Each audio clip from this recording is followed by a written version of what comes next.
will only be sent to you, participants. But that way you can refer back to any of the information shared today, because it's a lot of great stuff. You know what I'd also Oh, like, go ahead. if Go ahead, you could Josh. share, in the chat, what has been your experience so far using AI Love it. from both a personal perspective and a professional, what you do for work? Because Kathy made a great point about how she's using AI for her meal planning at home, and why it makes her life so much easier. And that's a lot of the focus of what we'll be doing today, is talking about it from an efficiency standpoint. And meal planning is one of my favorite ones. The worst conversation in my house is, Dad, what's for dinner? I've got a 14-year-old and 11-year-old. My 14-year-old is 6'4", about 180 pounds. Kid's a beast. And he comes home from school, eats like a third lunch. And then we spend 45 minutes after I'm done working and it's dinner time. It's like, all right, what are we going to have? We go through the freezer. Make your life easier. Literally open up the fridge. I go in there and I say, okay, I've got these ingredients. I got these ingredients. These are the food allergies. This is what people like.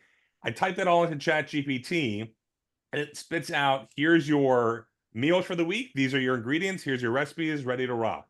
So a lot of what we're going to be doing today is I want you to think about ways of, and I hate the term, but what are those pain points in your organization? What are those, speed bumps throughout your day that we could find ways to create more efficiency using AI? So Carrie has just started using AI. Love it. Courtney hasn't used AI yet, but personally, professionally, she's used it to help reword paragraphs using ChatGPT. Now that's a great point. So ChatGPT is one of many types of tools that are out there in this world of generative AI. You've got two camps of AI. You've got generative AI, which, think of it as content creation, creating something from nothing. And then you've got predictive analysis, predictive AI, which is on the side of, think about the weatherman who's using historical data and potential data points to predict what's going to happen. So when I refer today to ChatGPT, think about it as like the general term. ChatGPT is my go-to tool, but right now they are the brand leader. They're the Tylenol, the Xerox, the Kleenex. So while you might have another preferred tool, whether it be Google Gemini or Claude or Perplexity or one of the tons of others that are out there, I'll use the term ChatGPT today. David is new to AI. I'm looking more to enhance your nonprofit. Absolutely. You're going to find, I think, a tons of ways that you didn't even think about today, which is going to be awesome. Let's see. Pat is using many policies and procedures. Oh, Pat, I love it. You're developing the actual working documents to help guide your organization. Yeah. That's fabulous. And we'll be talking about ways that you can do that. We're going to be talking about an AI usage policy. And I'm curious if you could answer in chat, does your organization currently have an AI usage policy? And if not, which I'm guessing a lot don't have one developed yet because it's kind of the trend, we'll be looking at ways that you can create one, especially when we're talking about ethics today.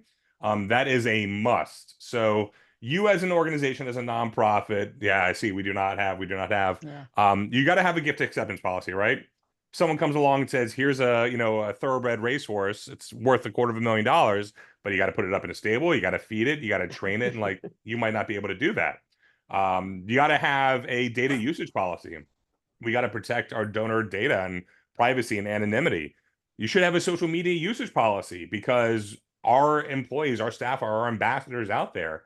But if not anything else, you must asterisk have a AI usage policy. Yeah, so seeing a lot not using it. Sue, is it Suze or Susie? I apologize if I pronounced your name wrong. Grammarly, absolutely. Grammarly is a great tool that everyone should have installed on their computer as a Chrome extension, if that's a browser you use. But it'll help you write better. And in the background, it's using AI. We'll look at a couple other AI grammar tools like that, but Grammarly is a great one. Josh, I'm gonna interrupt you just for a second, give you a chance to look through some of that. As you can tell, we're gonna jump right into a lot of our content today. So let me do a quick intro, and then turn this completely over to Josh to just dive right in. Again, we're happy to have you all here. This is our learning lab through the Broward Center for Nonprofit Excellence here at the Community Foundation of Broward. And it's our Learning Lab AI in nonprofits. You will, through the session, feel welcome to ask questions in the chat. I will be monitoring that throughout. And Josh may at other points ask you to, pop off mute or something. So, certainly you're welcome to do that on request. But in the meantime, or, if questions pop up, you're welcome to throw them in the chat, and I can, we'll pause at different points to kind of review them. What we don't want to do, since we've got, a good set of content to work through all morning, we don't want to, have you hold them till the very end. So we'll watch that throughout the session. Also, again, love to have your cameras on if we can. It's always nicer to talk to faces. But if you're driving, or if you're in the middle of something, or if you need to, to turn it off for a minute, please feel welcome to do that. I will challenge you to turn off your email and your other activities for our time together, so that you can get the maximum benefit of this program. I also know you live in the real world, so, again, do what you have to. But it's so easy for us to be easily distracted in these sessions that I'd love to just put that challenge out to you. I have done it, so I'm ignoring your email if you're emailing me this morning. Again, happy to introduce all of you to Josh Hirsch, who is a thought leader and expert in digital communications and fundraising, and the senior strategist at Sukup Strategy Strategic Solutions. Josh also serves on the adjunct faculty of the fundraising school at the Lilly Family School of Philanthropy at Indiana University, which happens to be where he and I have met, although it was right here in Fort Lauderdale that we first got a chance to chat and learn a little from each other. And we are thrilled again to have you all on this session. As you were hearing, we'll just jump right in. You will, feel free to take notes along the way. He's going to have you doing some interactive stuff, so you'll get a chance to do that as well. But at this point, let me just turn this session right back over to Josh. You've had a chance to kind of skim through that intro section there. And for anybody that's just joining us, just introduce yourself in the chat with your name, your organization, and what your experience has been using or working with AI in any form. All right, Josh, let me turn this to you. Wonderful. Thanks, Kathy. Excited to be here with you all today. I'm going to be throwing a lot at you over the next 3 hours. We will build in a couple break sessions so everybody can run and grab some water and take some natural breaks in time, because I know it can be a long time sitting for 3 hours. But as Kathy mentioned, please don't hesitate to ask questions. Come off mute, drop them in chat. Both Kathy and I will be monitoring that. But this session is for you. We're going to be walking through various different elements of AI, how we can use it within our organization. But if there's a specific use case to, that you're thinking about for your organization, please come off mute and let's talk through that. But let's jump right in. And let me get my slides up. Here we go. All right. Awesome. Unlocking the power of AI, how fundraising professionals can leverage artificial intelligence for success. We're going to be talking about mainly from a fundraising perspective, but there's so many use cases within your organization beyond just that. So, I look at fundraising and communications going hand in hand. Your marketing and fund development departments, if you're lucky, they're separate, and it's not just one person doing both. I've been in that role as director of development, director of marketing for a good bit of my career early on. But we need to know, how are all the different things, we saw mentions of board manuals and policies in chat. Absolutely. Creating policies using AI is such a great use case.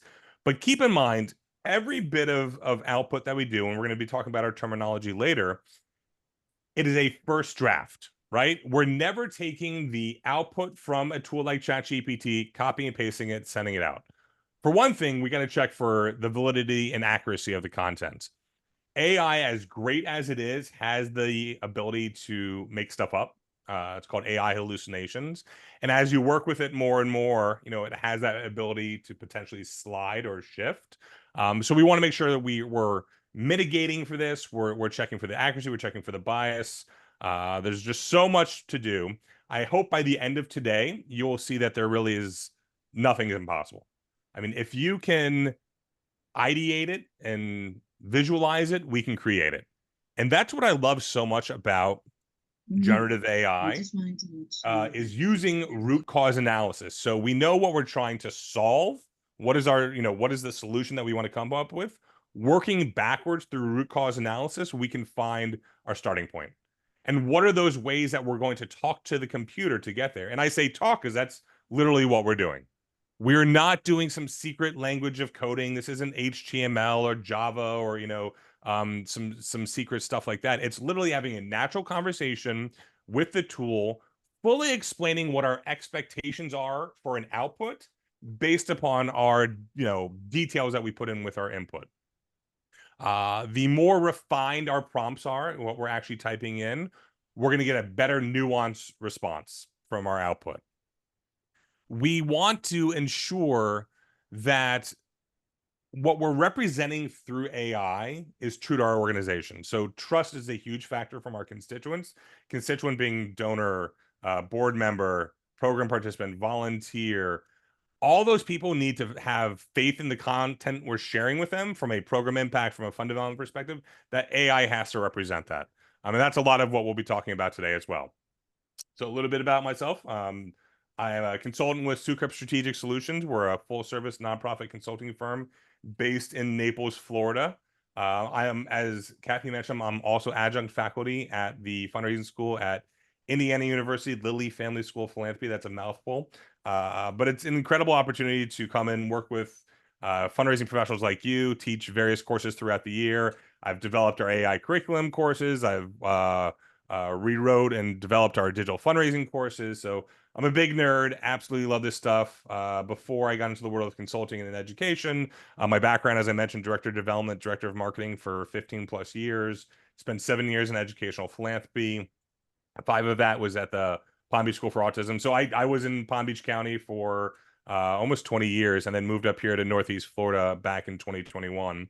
But I've done everything in fundraising, from major gifts, capital campaign, special events, grant writing, individual giving, you name it, and stewardship and donor relations, which to me is like super engaging stuff, because that's how we can really pull someone into our organization. And utilizing AI to help us accomplish that at scale is what's so exciting. The ability to segment our communications, and we know that's gold, right? We want to be able to talk to constituents the way they want to be talked to have their interests heard, to have them be connected to my organization. When we're doing our end of year appeal, we're not just sending one letter to everyone, but we're focusing on, okay, well, this is targeted to our major donors, and these are for our, one-time donors. This is for our legacy donors. These are for our, people that are just our volunteers. Being able to do that at scale, but even more so coming down more of a niche, saying, all right, I want to talk to Kathy. I have Kathy's donor persona built out because, once again, data drives all. So we want to have clean data in our CRM. And, within our CRM, we need to be able to track those important data points that are relevant to how we want to communicate with our donors. So now I can sit here and write a letter to Kathy at the end of the year, and going beyond just the variable data fields of address, name, and giving amount. Now I'm speaking to Kathy based upon her interests, based upon how she's connected to our organization, and having her feel like she's the only one in the room when she gets that email or she gets that direct mail piece. And having that journey from a donor constituent and relationship and stewardship perspective makes so much more of a difference. And does this take more time than a traditional mail merge? Absolutely. But from a connection perspective, it is much more refined and personal to what Kathy is feeling. So a little interactive portion of the show. We are going to jump over here to Slido right now. And let me pull it up. While you're doing that, Josh, just a quick question. Are you okay with sharing the slides after the absolutely. session? Yeah. Okay. I'll definitely share slides. Yep. We'll I'll share that. slides. I'm going to drop resources into chat. Yep. Feel free, whatever you need.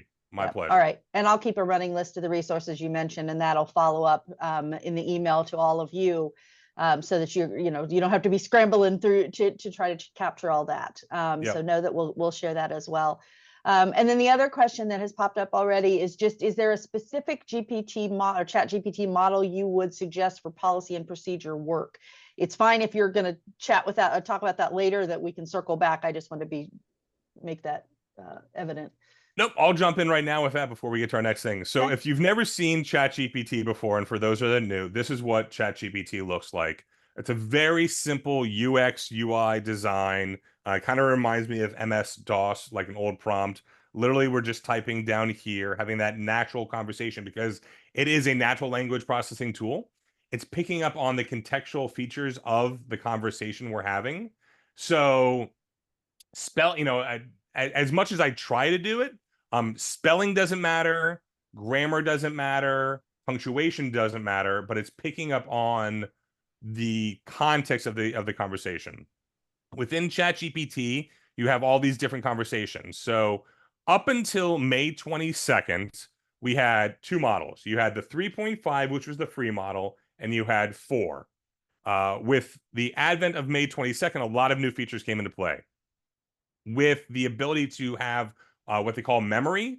So now we can have conversations tie back to one another. Something that I may have talked about, in one of these over here, can be referenced through the memory features. Now you're able to add things to memory, or it will also pick up and add things on its own.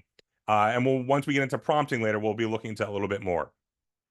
As I mentioned, you had the 3.5 and the 4 model. Major difference with that 4 model is you had access to the internet. The 3.5 data model was finished training around April 2022. But now with 4, you're able to access live real-time data. You're also able to attach files, which is great. You can attach CSV files. I noticed CSV works better than Excel files, so XLS. I can also update PDFs. So turn that PDF into like an image and then optically recognize the content within it. It does Word documents. It can do a JPEG file. We'll be looking at a lot of that later. But right now there are some additional models. So you've got the 4, which right now consider as the base model. That's the free one. That's what everyone has access to. Now, if you subscribe for the $20 a month, which I do because I'm a power user and I'm using this nonstop all day, I get additional models. Within 4, you have access to custom GPTs. These are custom GPTs that I've built that serve specific purposes. We'll be looking at some of that more later. We'll be talking about, if time permits, how you can build a custom GPT for yourself. Think about a custom GPT as having a virtual employee sitting next to you that has a very specific job, is a subject matter expert in a specific role, and can help you accomplish things much faster because they are zeroed in specifically for that. We also have the 4.0 mini and 4.0. 4.0 is the top model, but they just released a new one, which was called Strawberry, and now it's referred to as 0.1. 0.1 is much more deeper, like logical reasoning type stuff. And as you're actually prompting, saying, tell me more about this new model, you'll see that here it'll start, thinking. It actually takes longer to respond because it wants to give you a much more refined answer. So here it thought for 9 seconds, and here it's now talking about the different models that are included. Tell me more about 0.1 model. So it was back to thinking, and we'll see the difference as we switch over to 4. Interesting. So it doesn't even recognize what we're talking about there. I love it. That's the other thing. AI is not perfect, and that's a perfect reason right there. Just like you see down here, ChatGPT can make mistakes, check important info. If we're ever dealing with facts and data specific stuff, that's where you got to drive into an extra fine-tooth comb. So we'll come back over to 4. I'll be working out of the 4.0 model today, which is the paid version. But nothing that I'm showing you wouldn't be, you wouldn't see a difference from necessarily on like surface level from 4 to 4.0. It's just 4.0 is where I operate the best. That's just how I think. As far as a question, what to create policies, 4 is perfect. You can do everything we're going to talk about today, you can do in that form model. The only thing that you cannot do is create a custom GPT. That's where you have to pay. But within the free model, there's a whole marketplace of different GPTs that people have created. So you could come in here in theory, type in fundraising. And here's all different GPTs people have created for a fundraising purpose. So we've got enthusiastic expert in fundraising law, finance, and nonprofit administration, nonprofit fundraising evaluator. I will review your fundraising appeal and report on strengths, areas for improvement. So people have built things like this. I have done as well. I don't, a lot of my GPTs I keep private because they're specific for clients that I work with or for my own purposes. But I have created a similar GPT specifically for fundraising purposes. This is my fundraising appeal review. We'll be looking at this. This is one of my most powerful ones that does amazing things. Basically, you take your content, whether you generated it through ChatGPT or a letter, your end of year appeal letter, you can put it into this appeal, and it's got a dozen different experts that serve on the panel. So what are the experts who serve on this panel? So each one has a specific area, like you see emotional storytelling, clarity and actual advice expert. So they will review a piece of content, then they will score it on what is called the propensity to donate scale, which is a fictitious scale that I created and taught the GPT on, where 1 is least likely to donate, 10 is most likely. They will review and score each based upon the area of expertise. They'll give me a score, then they'll give me a cumulative score, and then I can have it redraft that letter to score a 10 out of 10. So very similar to some of those others are seeing, really, really powerful. But getting back to your original question, as far as drafting policy, working within the 4 model is perfectly fine. And we're going to actually draft an AI usage policy today using that, so you can see from a template that I will provide. All right. Josh, do you happen to know, are there any member or nonprofit discounts on that paid version at this point? Not that I'm aware of, unfortunately. All right, so let's jump in here, and I see some people are already excited and answering. So what we're going to do is we're going to create a live word cloud. And you can either scan that QR code on your phone, or you can just go to slido.com and enter in that code. If you scan it, you don't need to enter in the code. And I want you to answer this question. And you notice words have becoming more prominent. That's people are answering the same response. So feel free to answer a couple times if you haven't already. So things like assistant, concise, helpful. I like it. So someone responded ChatGPT and anxiousness. What do you mean by that? Feel free to come off chat, come off mute, or if you want to drop in chat. Why did you say that?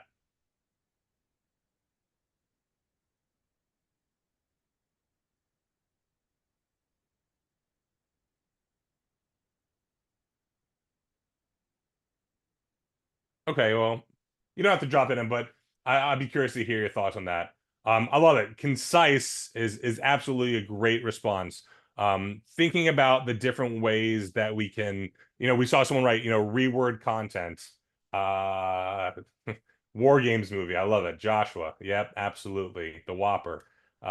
Great movie. But that's a great example of an early doom and gloom version of what we thought of AI. But the one I really want to draw out here is efficiency.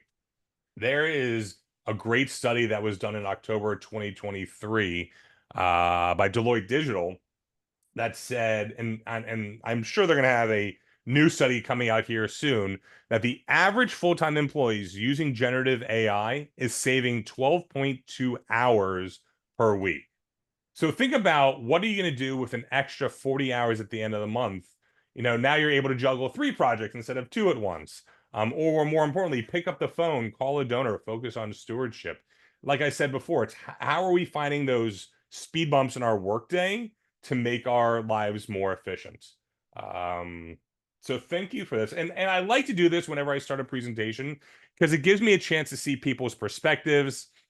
and kind of get a like good base for what we're talking about when it comes to generative AI. So is there anything in there, Kathy, that stands out to you?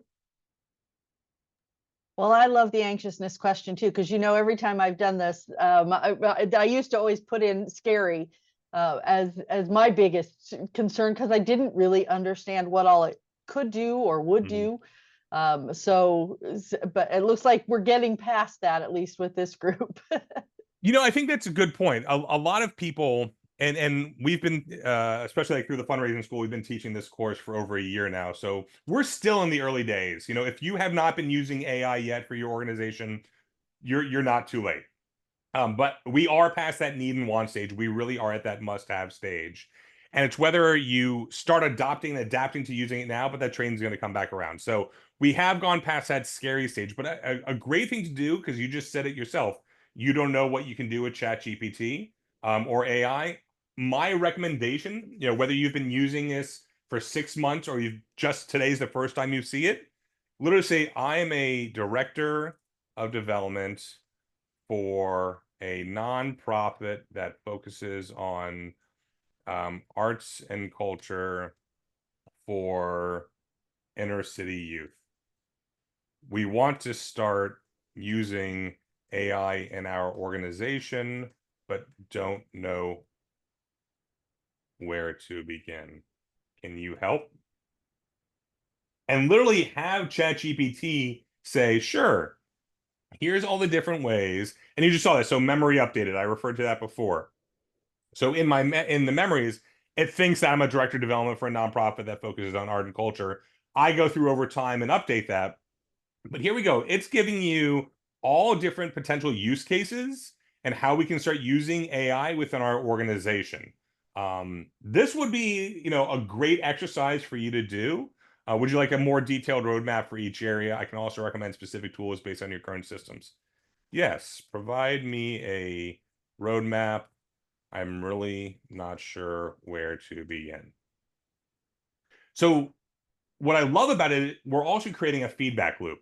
So I gave it an initial prompt, it gave me an output, and then it's asking me for more information.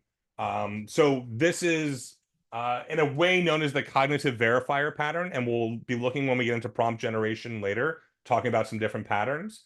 So now here it's putting together a full roadmap of how can we optimize, use AI to improve donor engagement, retention, and fundraising effectiveness. Step one, CRM integration with AI. Yep. So does your CRM have native AI within it? Like, so for example, Bloomerang, which is a great CRM for small to medium-sized shops, has within its email tool the ability to generate AI content. So now we're going to some more predictive analytics for campaign planning. That's a little higher use of AI, but like I was saying before, using historical fundraising data to forecast donation peaks. Great use of it, but a little more advanced.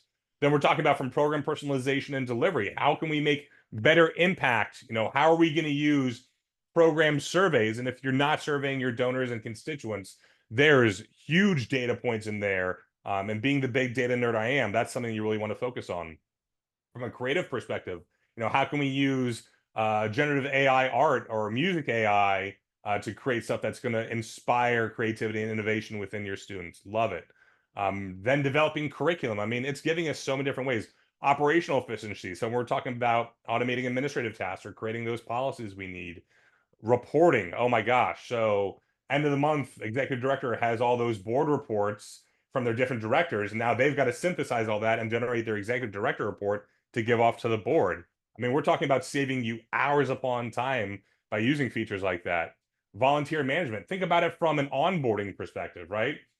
If you've got a lot of volunteers, how could you create and automate that process using AI? Or from your IT department, utilizing a chatbot that was working to help you go through the steps of creating a new password. It's working with a client and their IT director is like, I can't tell you how much of my day is spent walking people through having to reset their workstation password.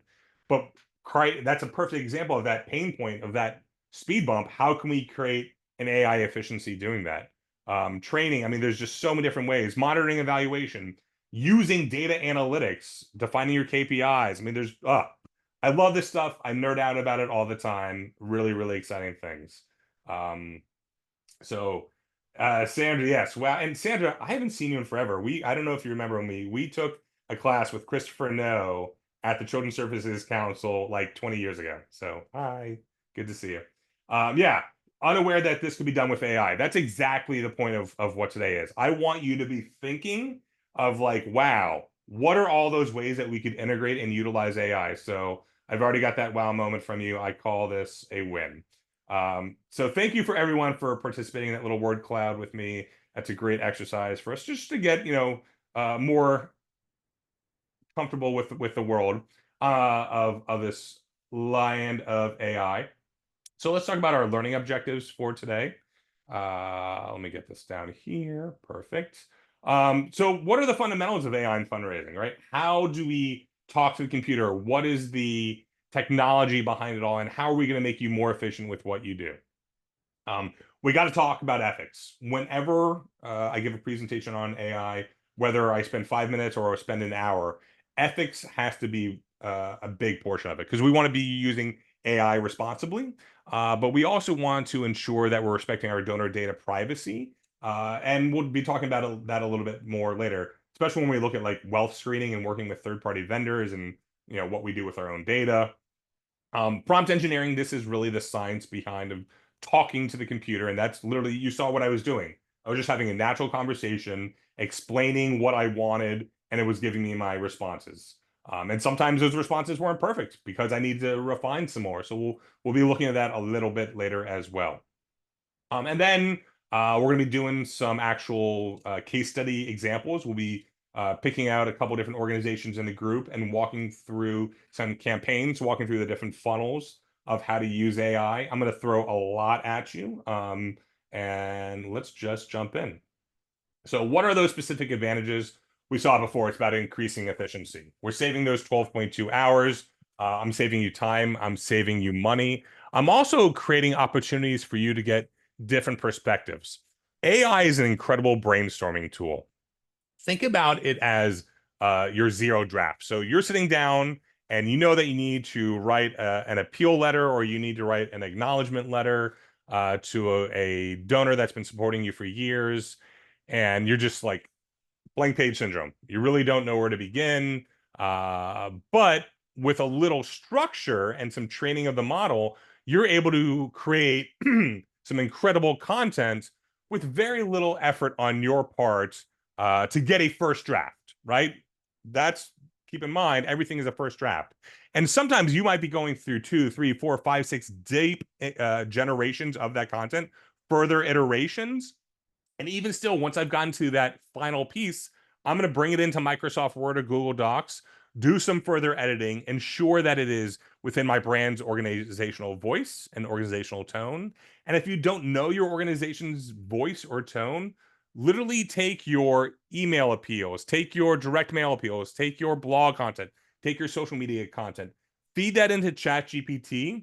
And with a little basic training of this is who we are as an organization, here's some content pieces below, identify my organization's brand, voice, and tone. And why that's so important is that you know that certain audiences need to be spoken to a certain way.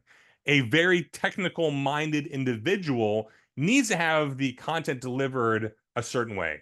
Someone who is very focused on mission impact and wants to drive at why this organization makes a difference, tug at their heartstrings. So how do I focus my content that way? Knowing the audience and what tone and brand voice you need, as well as how do you deliver that information, is such a great use of AI. Decision making, right? So from a data perspective, we're not just taking spaghetti and throwing it at the wall and seeing what sticks, but actually using our own data points. I'm not leaving my laptop in here. Sorry about that, Tony. We're going to actually sit there and use those data points to help drive our decisions. So perfect example, we're all tracking KPIs, those key performance indicators for social media, for email, for donors. And we know that we need to create that appeal letter to our major donor. And just like the subject lines aren't coming to me. So we can sit there and take our last 5 years of KPI email, our open rate, our click-through rate, and if there's like, a donation in there, a conversion rate. Feed all that data into ChatGPT, either uploading a CSV file or literally just copy and pasting all the rows of data and pasting that in there and say, based upon these data points below, create a table that includes 10 subject lines, 10 pre-header lines that is optimized for open rate. So not only are we getting good subject lines based upon our campaign, but we're also getting it based upon our data points from what has performed well in the past. I will also include a column for reasoning. And by including that column for reasoning, I'm continuing to build that feedback loop because it's giving me the justification, understanding why did ChatGPT select the content that it did. And we'll be looking at that a bit more later as well. And then lastly, it's about that personalized outreach. How are we making Kathy feel like the only one in the room when we're talking to Kathy when she gets that letter? And how can I do this at scale for that increased engagement?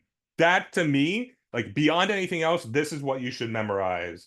It's the efficiency, decision-making, and personalization. That is why we're using AI. That's exactly what Kathy mentioned earlier.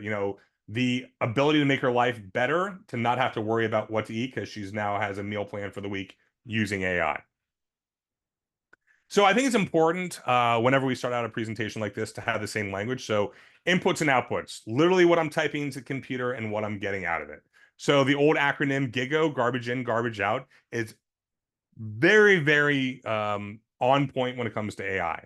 If we do a very lazy prompt and just, say, create an end of year appeal letter for my nonprofit focuses on arts education, you're going to get a letter. It's going to be vanilla. It's not going to be personalized to your organization. It's going to be pretty generic.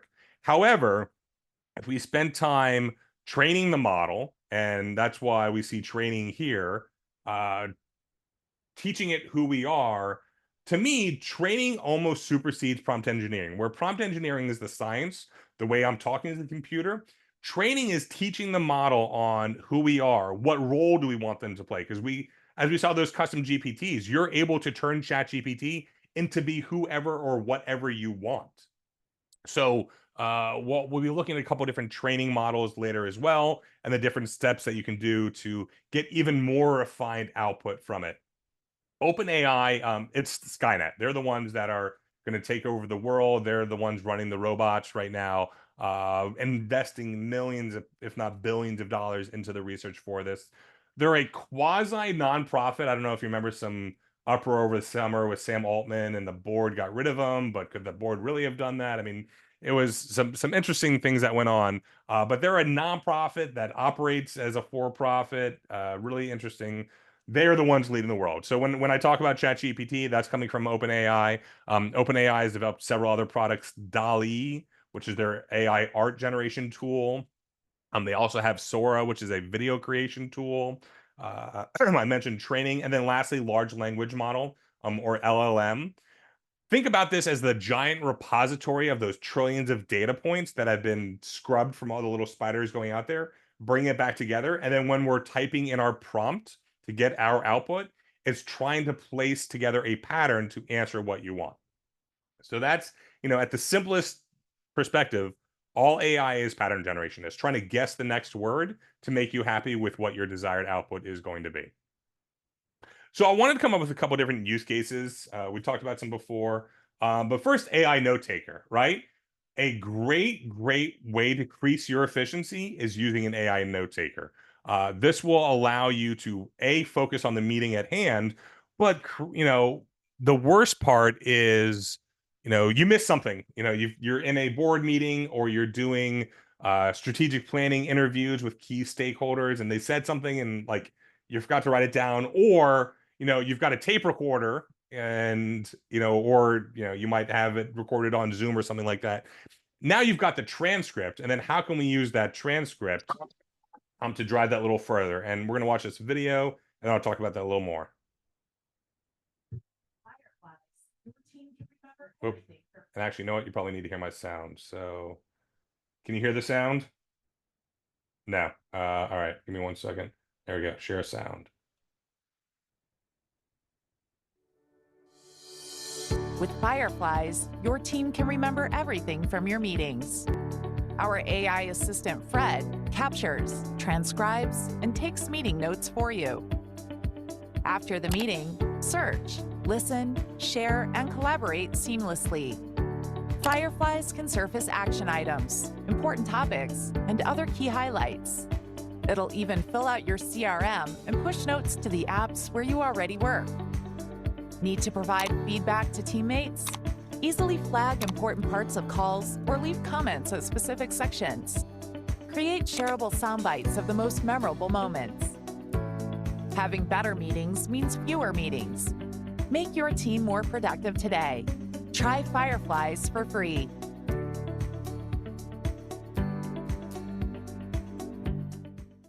So I love this for many use cases, but we should all be doing strategic planning within our organizations, right?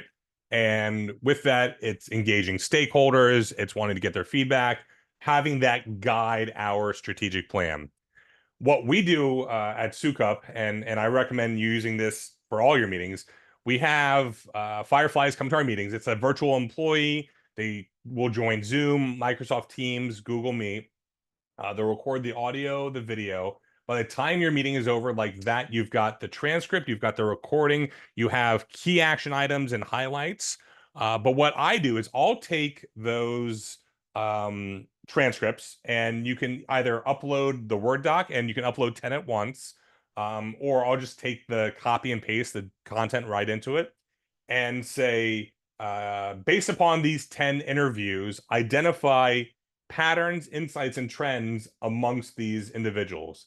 And like that, I now have a full summary of, like, think about it from a SWOT perspective, the strengths, weaknesses, opportunities, and threats that these key stakeholders I identified. I can then use that data analysis to help then further guide the next meeting with the strategic planning committee. And then from there, help that guide my overall plan. We literally have just taken something that would have been days upon days trying to go through and read those transcripts and find specific keynotes and write that down. I have saved you days just by using an AI note taker like that. And coming back to our efficiency perspective, so Sandra asked about, does AI work, or does Fireflies work for in-person meetings? So what you can do is literally have your laptop on the table and just have it recording the audio in the background too for an in-person meeting. So we'll do that too. But yeah, absolutely, efficiency standpoint and productivity standpoint, I've just saved you well more than 12.2 hours a week by using a tool like this. Data analysis. So super, super powerful. Like, this is the stuff that I love to nerd out about big time. We'll be looking at a little bit later how we can take and identify those hidden gems within our organization. Once again, finding those patterns and trends from our data. I really am big on qualitative analysis versus quantitative analysis. Quantitative analysis is great. You take your 1 to 5 Likert scale, you take those data points, you feed it into Excel, it can run some formulas for you. And if you don't know what formulas to run, tell ChatGPT what you're trying to accomplish, and it can literally create the formula for you in ChatGPT that you would just copy and paste into Excel. So quantitative data is great, but that's surface level. I want to dig in and see why people are connected to my organization, why they're passionate, what they like, what they don't like. That's where the qualitative analysis comes into play, and specifically sentiment analysis. So you can take, your surveys and use ChatGPT to design your survey that's optimized for 85% completion rate. So you say, I'm working with SurveyMonkey, this is what we're trying to do. Develop a survey that it captures both quantitative and qualitative data. Take those data points, feed it into ChatGPT, have it create you a table that identifies the sentiment, either negative, neutral, or positive. It can identify the keywords that are driving that, include that reasoning.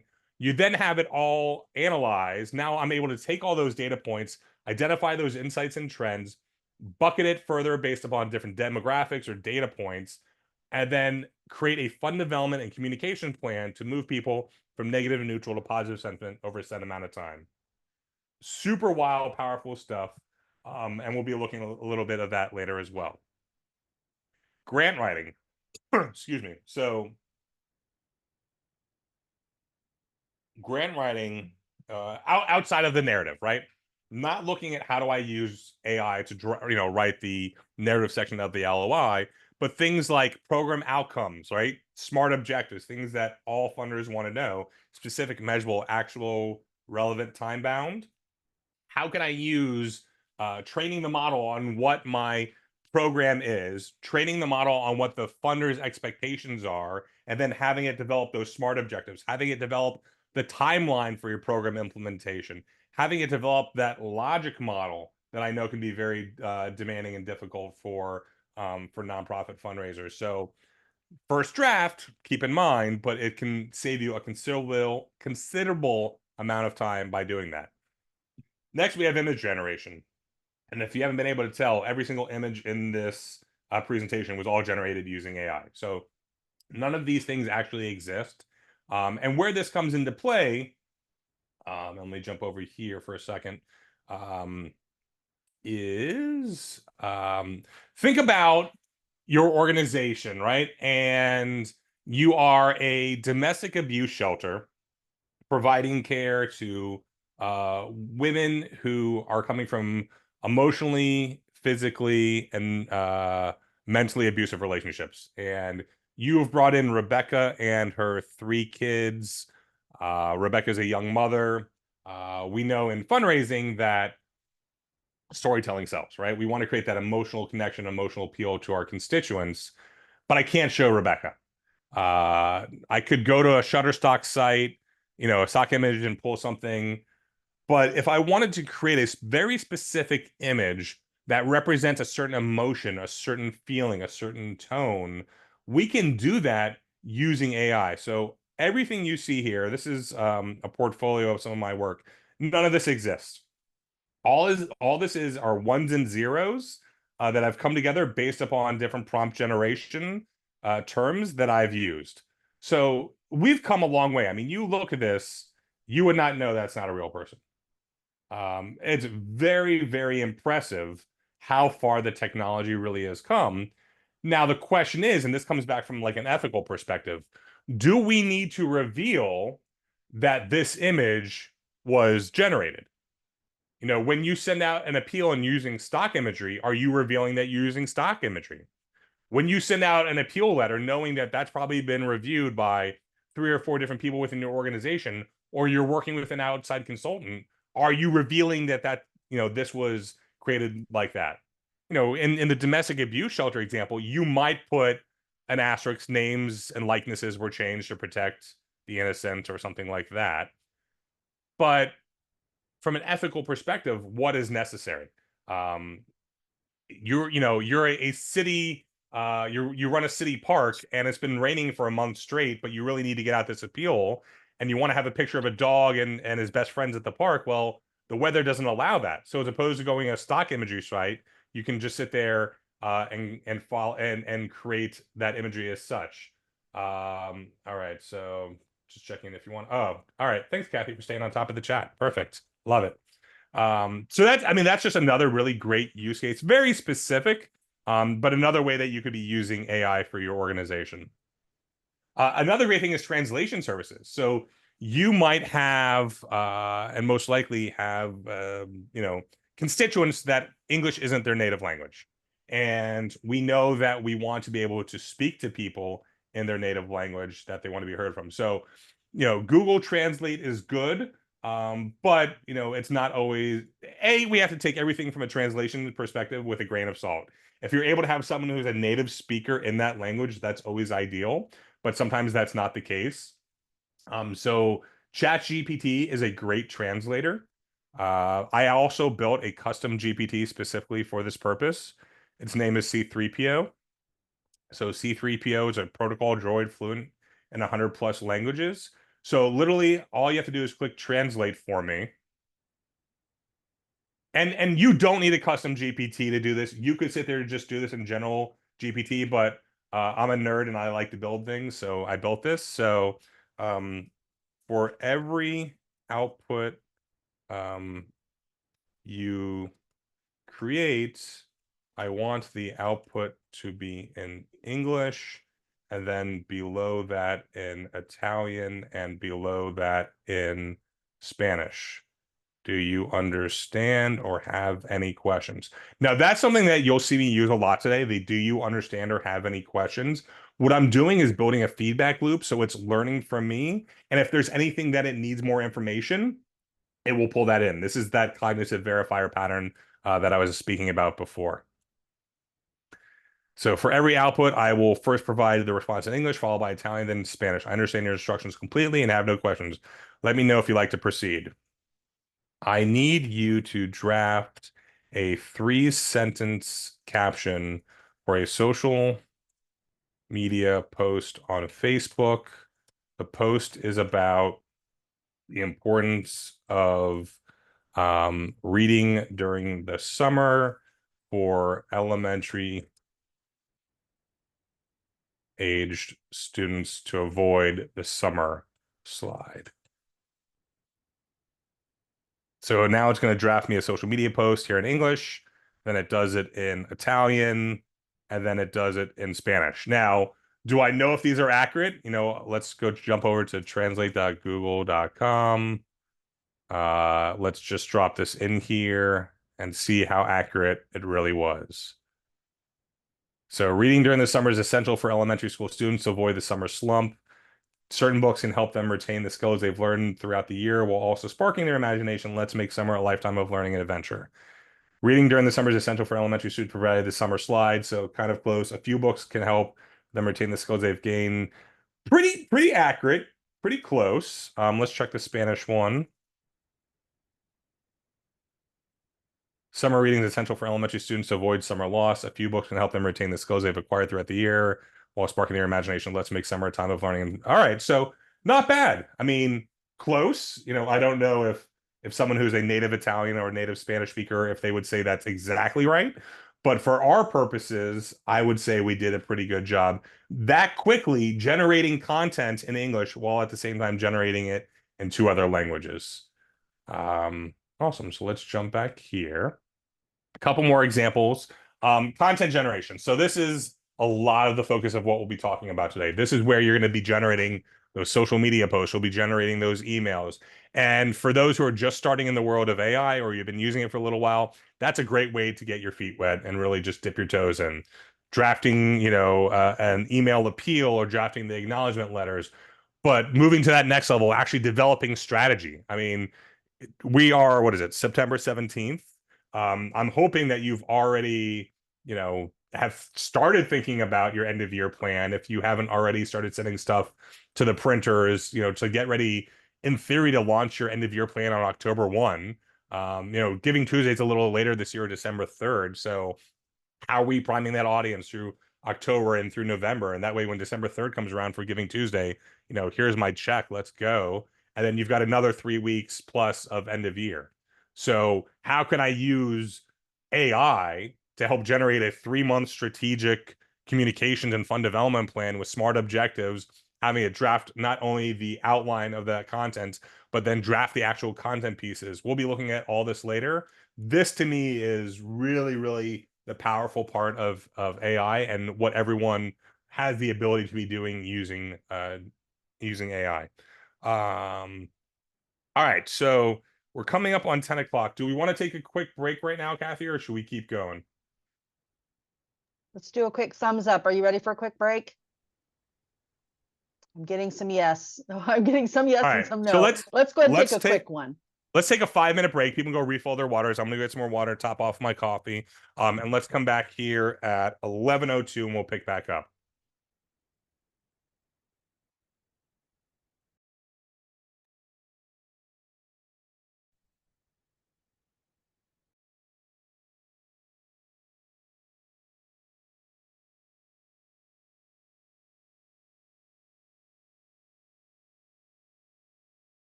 And we'll give it about another 2 minutes. And then I saw Sandra had a question about image generation. I'll jump in and I'll show that now before we go in any further. I'll show how you can do it within ChatGPT itself, but then I'll show you my preferred tool, which is another AI platform. Thanks, Josh, because just like your example, we have funders who want, like I have a grant right now who wants pictures and testimonials. We've got those, but a lot of our patients, and for HIPAA reasons, do not want their picture taken, do not want that done. And I'm thinking this might be an alternative. It's a great alternative because, I mean, as good as stock imagery is, you're not always going to find what you're looking for. And going to Google Images is not a good solution. No. So how can and we? I've never paid for one either, so I'm right. So you shouldn't have to. I mean, you could pay the $20 a month for ChatGPT, have all the rich features, as well as having that image generation tool. So we'll give it 1 more minute in case people are still on their breaks, and then we'll jump in and do a little bit of image creation. Thanks, Josh, and it is good to see you. Yeah, I can't believe it's been so long. I've been here 23 years. Now you know why. That's amazing.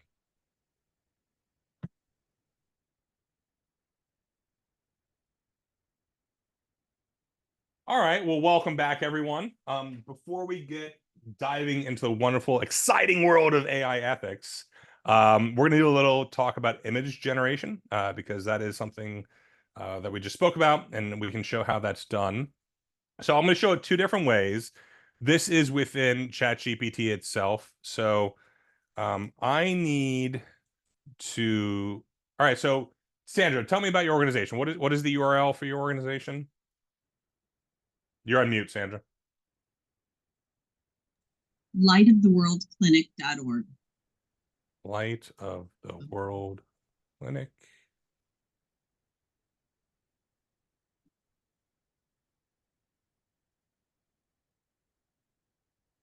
Let's see.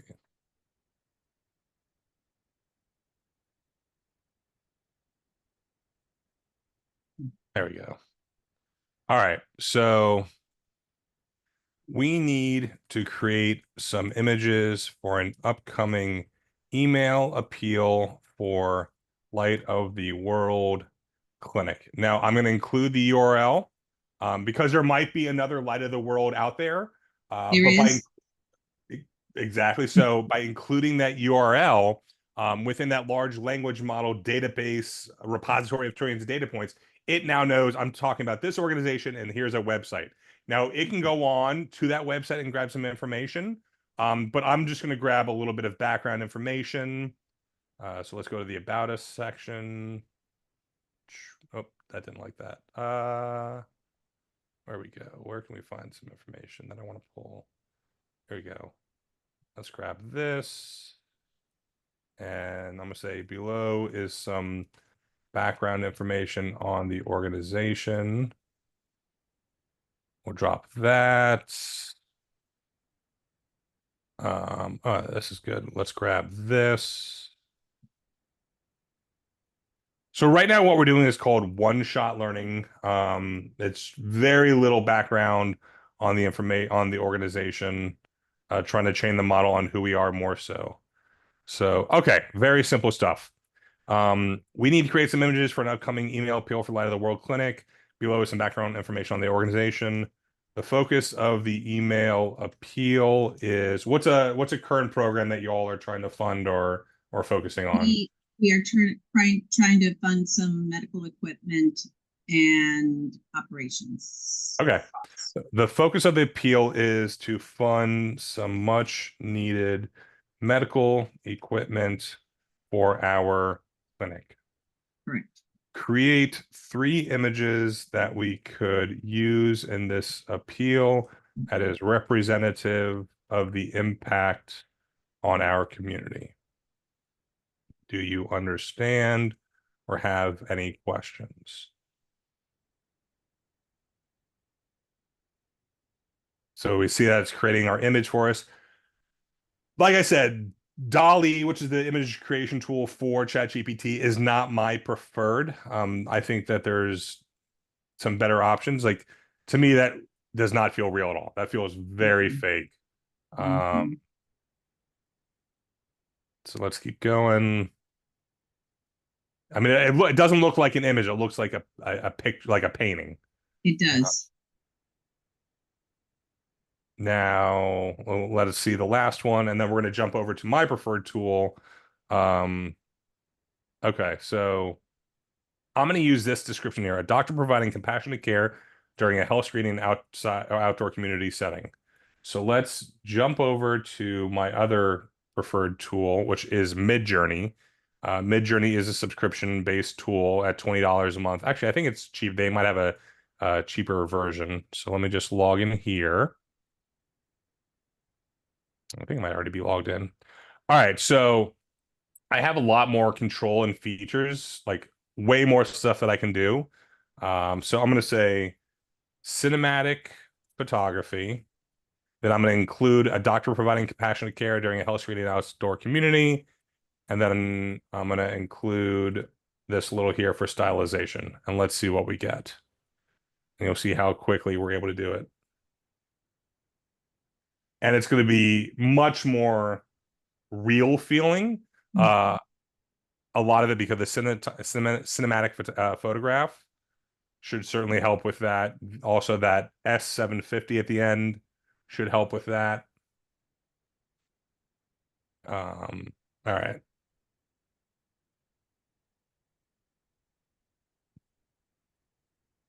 So, like, feels more real. I would probably want to refine it Yeah. a bit more. I mean, you probably really wouldn't know that that's just ones and zeros.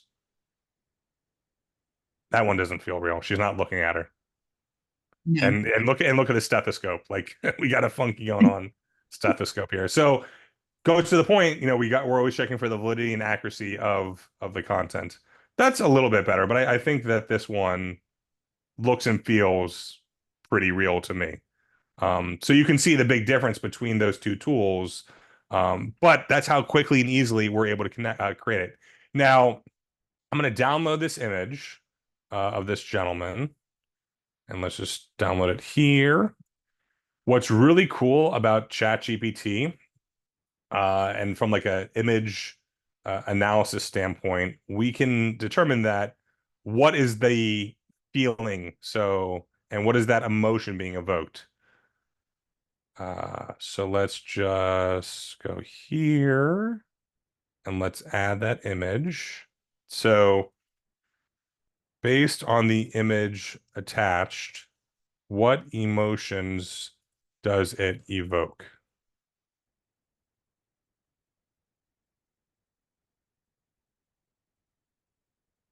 The image of the doctor sitting outdoors dressed in a white coat with stethoscopes evokes several emotions and themes.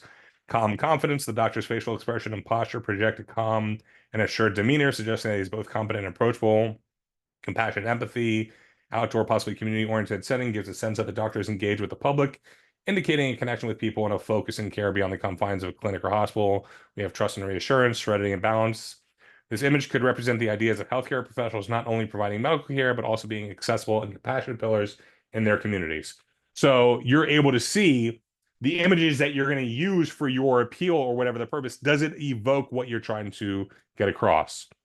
In the same respect, you could say, I need to have an image that evokes a sense of desperation and need for medical care in my community. What is a prompt I could use to create that image?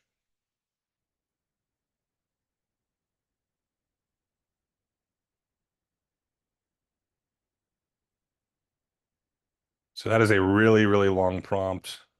That's good, but way too long. Redraft this prompt to be more concise. So this is where someone else mentioned before about rewording, taking content and giving it a different perspective or redrafting it is really, really another good use for it. So let's take this. Let's jump back over into Midjourney and see what we get now.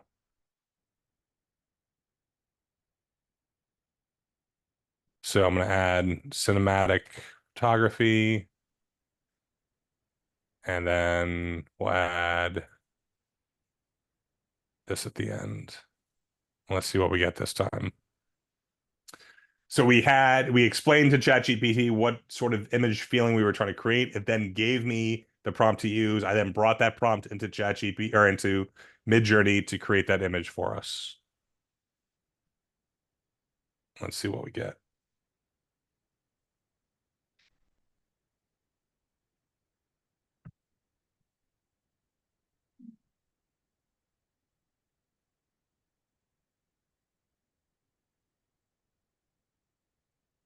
All right.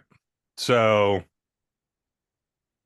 this could be certainly a third world country somewhere in desperation and need. Like I'm sure if we zoomed in on this, like you're going to see the faces are not well defined. Yeah, I like that one. That's pretty good. But I'm sure there's some like this is a very strange positioning of this person's arm. So it's not perfect. And you know, we can see Tony talking about how try to use it to create some images for engineering in future. They were getting people with 3 arms. Where do we get the image from it, Yvette? We created that image. That this was all generated by using prompt engineering. So there's a quick little dive into image generation using AI. And like I said, it comes back to from an ethical standpoint, are you putting an asterisk and saying that this image was created using AI?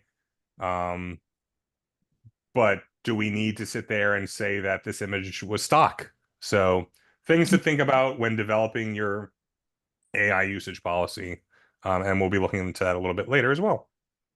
All right. Ethics. Fun topic. I think it's fun because it's something that we need to consider. So how is the information going to be entered into the system and being used by others? This really plays back to the GIGO, garbage in, garbage out. You know, who within your organization is going to have access to the AI systems, who's going to have access to your CRM data. Something else you need to think about is like, what is the methodology from a bias perspective? At its core, AI is bias. Based upon the data methodology, based upon data collection, based upon just historical and inferences bias. If we come to Midjourney, like let's jump back in there for a second, and we say cinematic photography, and I do university professor, I'm guessing we're going to get an old white male wearing a tweed jacket with elbow patches. Just a guess. Because of the bias that the models have been trained upon for it to think about what is that going to be. And then we're going to do one other test at the same time. Let's do cinematic photography, homeless man.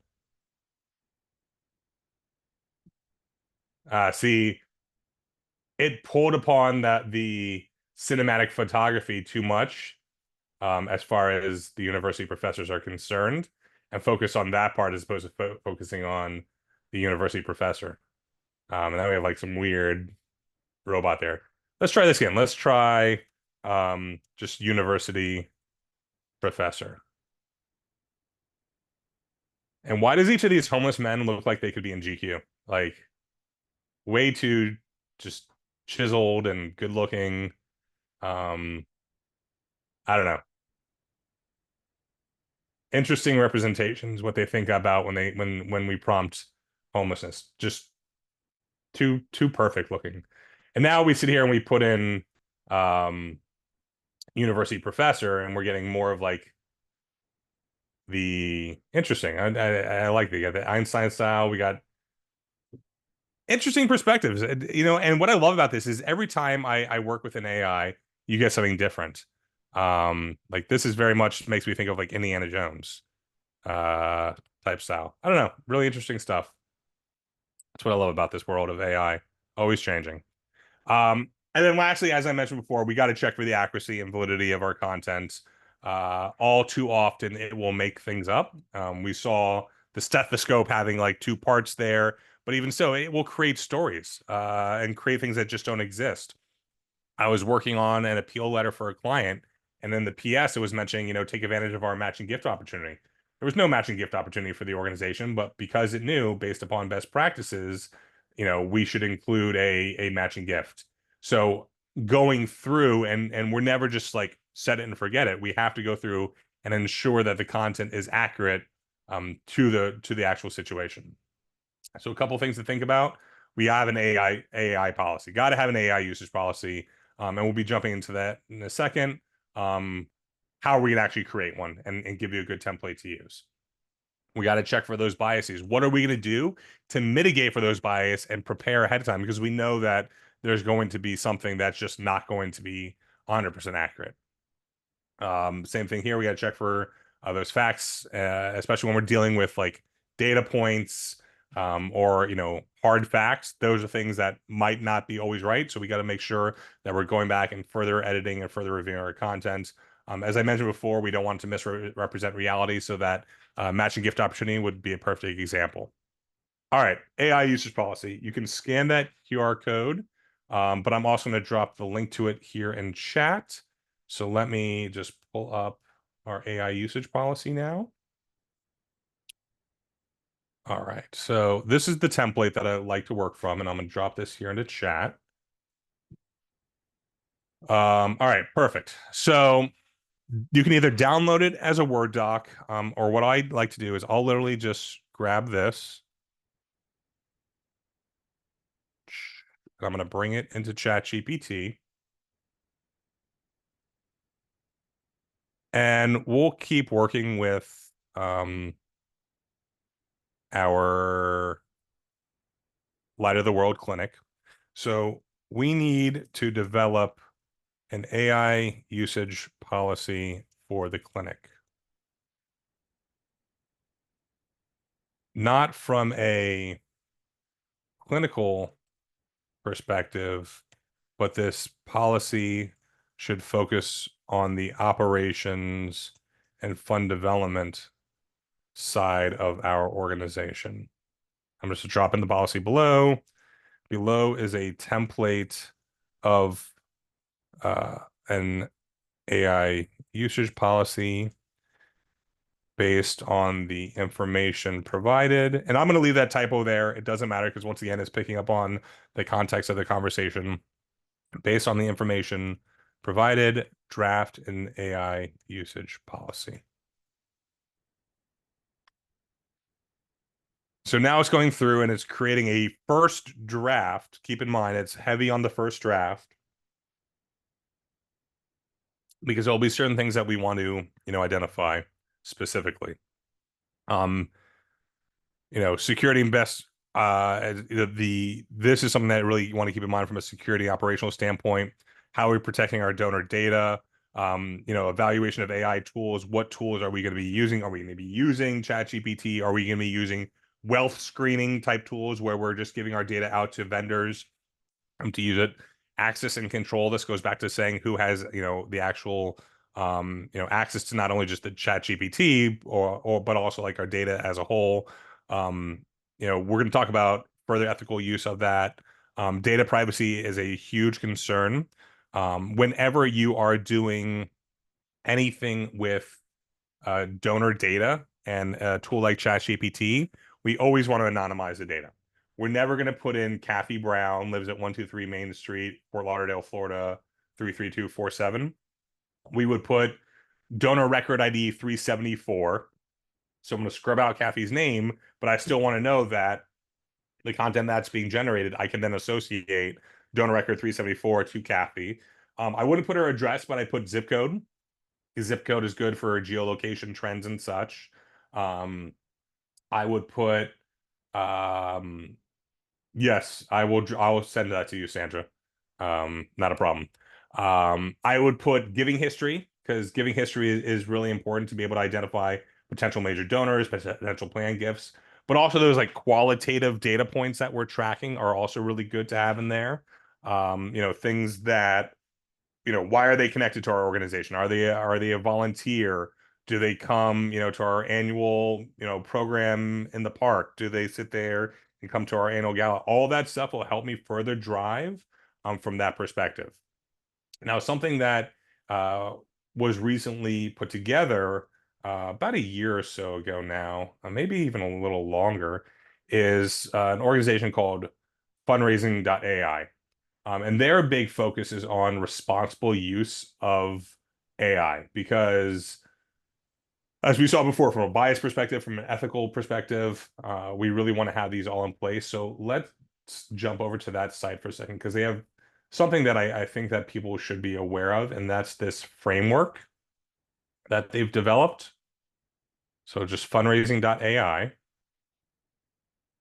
And if we come to the framework, these are different things to, like, the Association of Fundraising Professionals has a code of ethics. It's something that all fundraising professionals should hold themselves to. I know that the Grant Professionals Association has a similar code of ethics. So this was a framework, or think about it as a code of ethics, that as someone who's living and breathing in the world of AI should really keep in mind, help this drive your AI usage policy, but at the same time, hold yourself to this. So that's why they have the ability to sit here and endorse the framework, say, I am signing on my behalf, I'm signing on my organization in support of the fundraising AI. We endorse the spirit of the framework toward responsible and beneficial AI for fundraising to the best of our ability and knowledge. So really having all these things in place, privacy and security, having consent, the control over the use of data. And I think this is an important one. So how many of y'all work with a third-party well screening vendor? I would assume some of you do. And with that, you're giving over your house list. You're saying, here you go. Here's all my data. I just did an export. Here's our, their names, their giving histories, their mailing address.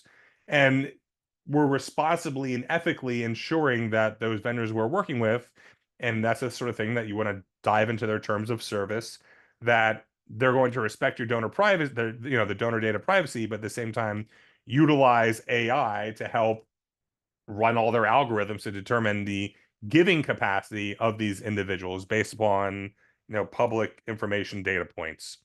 So while we're okay with doing that, at the same time too, when we have even more control of our own data within ChatGPT, I still recommend anonymizing that data, because while everything is out there about us, right? It's rare that we don't have a footprint on the internet. There might be some stuff, some giving history might not be out there, but it's hard nowadays not to have a digital footprint. So having the respect for an individual's footprint, while at the same time respecting their privacy, and using those data points that we've collected within our CRM, are really vital when it comes to all this. So really important to remember, how do we use the data while at the same time respecting our donors' privacy? And that's why having that AI usage policy is so key. And at the same time, referring to this framework, like, commit to ethical data collection standards, including analysis, usage practices, ensuring that the data is accurate, relevant, and collected with proper consent. Huge things to keep in mind. So you could almost take all this content and incorporate it into your AI usage policy. So you take that template, you can then take this framework, and I've seen some organizations actually form an AI like task force to help address this, depending on the size of your organization and the scope of it. If you're working in healthcare, there's a lot of great use cases for AI in healthcare, but how does that stand apart from the operation side of your nonprofit?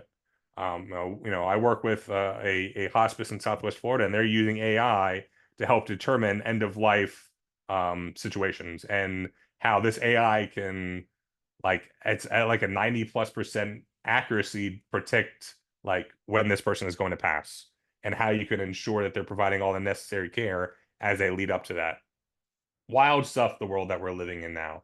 But these data points are important to help provide good mission impact, as well at the same time, good stewardship of our donors. So that is a little piece about AI. And now we're going to move into prompt engineering. Before we go any further, any questions specifically about what we've talked about so far?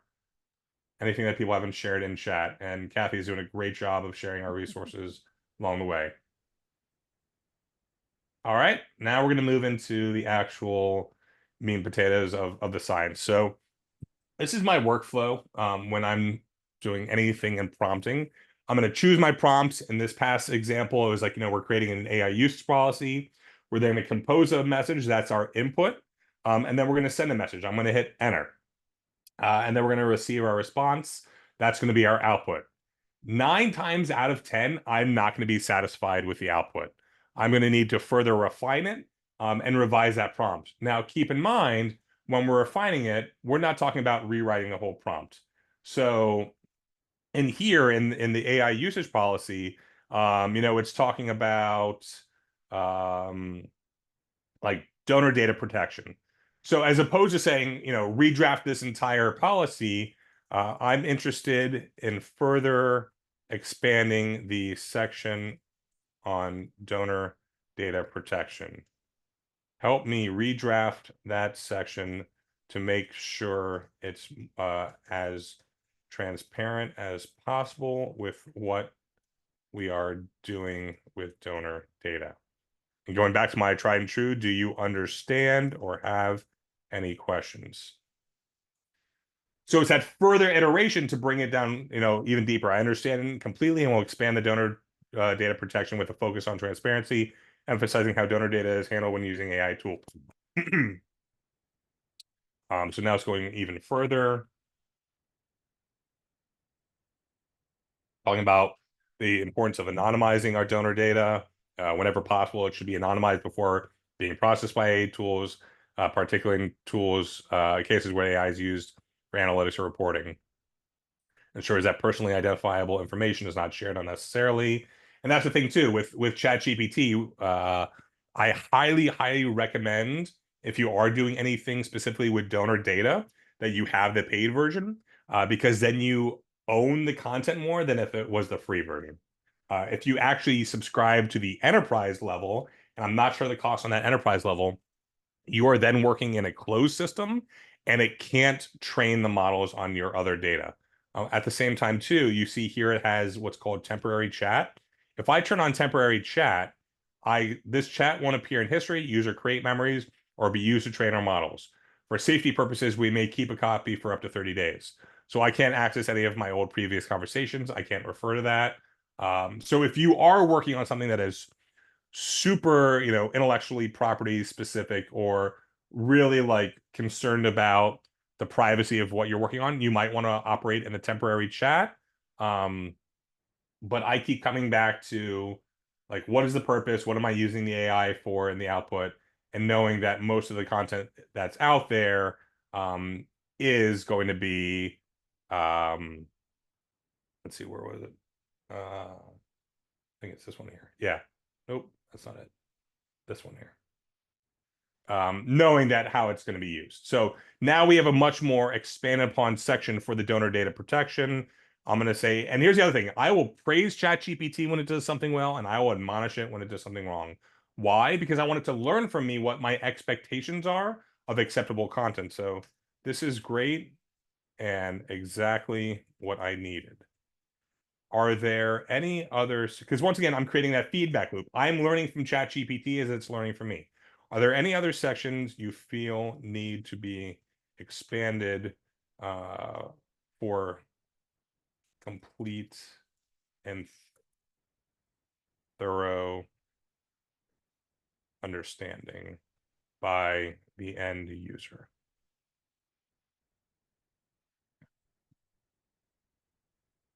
Here are a few additional section areas that could benefit. So to ensure the policy is comprehensive. So now it's saying all different areas that we should be further.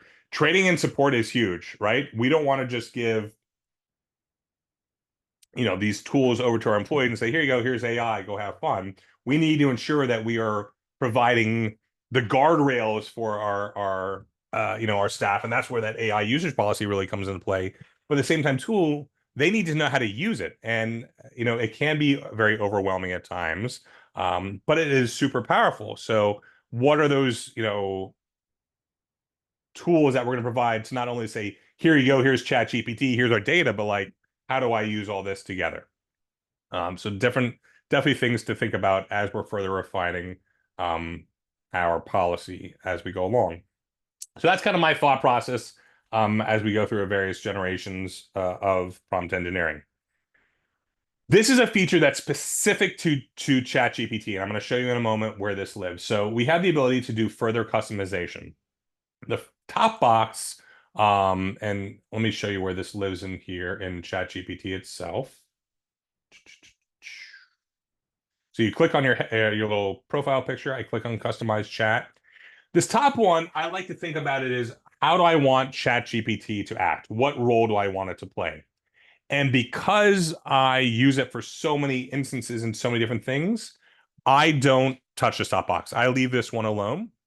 But I focus on this bottom one. And this bottom one is, how do I want it to respond? What is the type of outputs that I want from it? Think about these as additional guardrails we're putting in place. And this is an example of the content that I put in there. And I will drop this into chat here in a second as well. So once I started using this, and you have 1,500 characters to work with. This right around here, in total, I have about 1,200 characters. And I'm going to show you a couple others when I'm done. So things like be highly organized, mistakes erode my trust, so be thorough and accurate as possible. Even though I say treat me as an expert in all subject matter, I will, as I'm going through the persona pattern, and we're going to look at that in a second, where I'm actually turning ChatGPT into becoming a role. We're taking our highly skilled, highly talented unpaid intern and making them another role. I will refine that subject matter even more so. Value a good argument over authorities. The source is irrelevant. I don't need any moral lectures. It can use URLs, so I'll have it, include it in the response, but I want it at the end. I don't want it in line because I want to keep it all nice and neat. I don't need to know that you're an AI. But these last two, no yapping and no verbosity. If you've worked in AI, or if you've just starting to work in the world of AI, you know that it likes to use very flowery language. It will string 3 adjectives together, that words you just would never use in your in your daily conversation.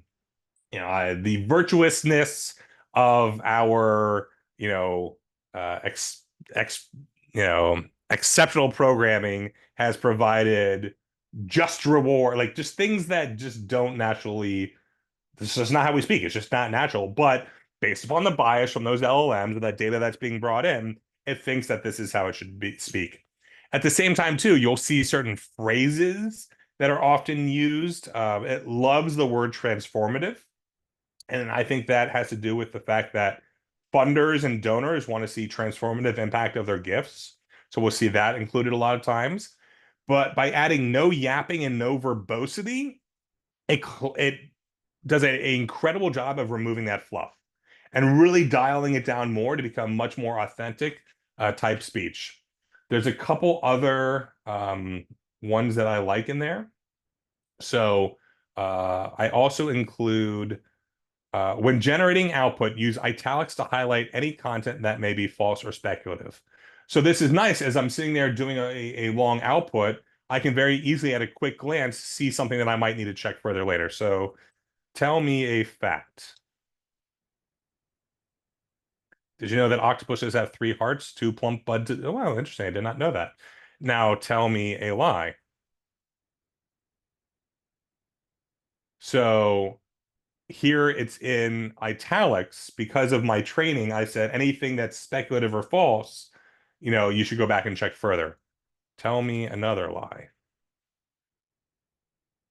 The moon is made of cheese. In reality, the moon is made of rock and dust. So once again, following my training that I gave it, so I know that's something I should go back and check further. But one specific thing that I've added in here is a failsafe switch. So as I mentioned before, a lot of times we can have the potential of AI hallucinating, just creating stuff up, especially as you're working in a thread conversation for a while, it can start to slip, and we need a way to bring it back to center. So I built a failsafe switch into ChatGPT, which is my magic word. So the The magic word is pancake. The purpose of the magic word is to recenter in case of AI hallucinations. I don't know why this works. It was just one of those things that I came up with. I'm like, hey, let's figure this out. So let's just start a new chat.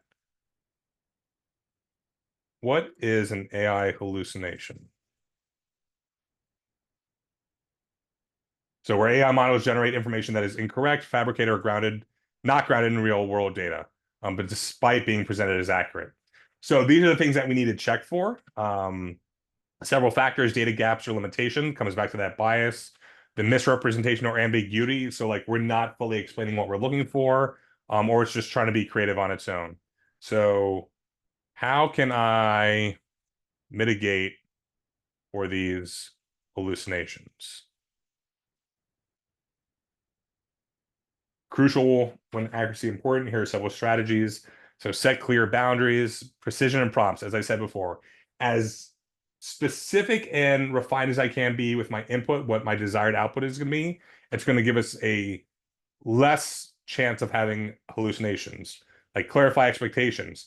When you're able to give examples of what your desired output is, so when someone was talking about before about the policies, if you can take past policies that are acceptable and share that in there, you're then able to train the model off that specific policy. We're always checking for the facts. Want to keep it very specific. Yeah, I don't want you to be creative. So these are all different things to keep in place. So when I notice this happening, I'll say, what is the magic word? The magic word is pancake. Now, I don't have to train the model every time what the magic word is because I have that built in. And the way I like to think about it is when it starts to shift, I ask for the magic word. And because that is a key training point from the beginning, it comes back to center. I don't know why it works, but it works. And there'll be times where it's like the magic word is unicorn. I'm like, nope, that's not the magic word. And then it's like, okay, you're right. Let's come back. So what is the purpose of the magic word?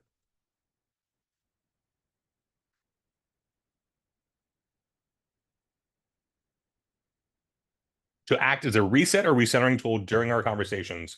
If something seems off, such as inaccurate information or response that doesn't align with your expectations, you can use a magic word to signal the need to refocus a conversation or clarify details. It helps ensure the responses remain accurate and on track.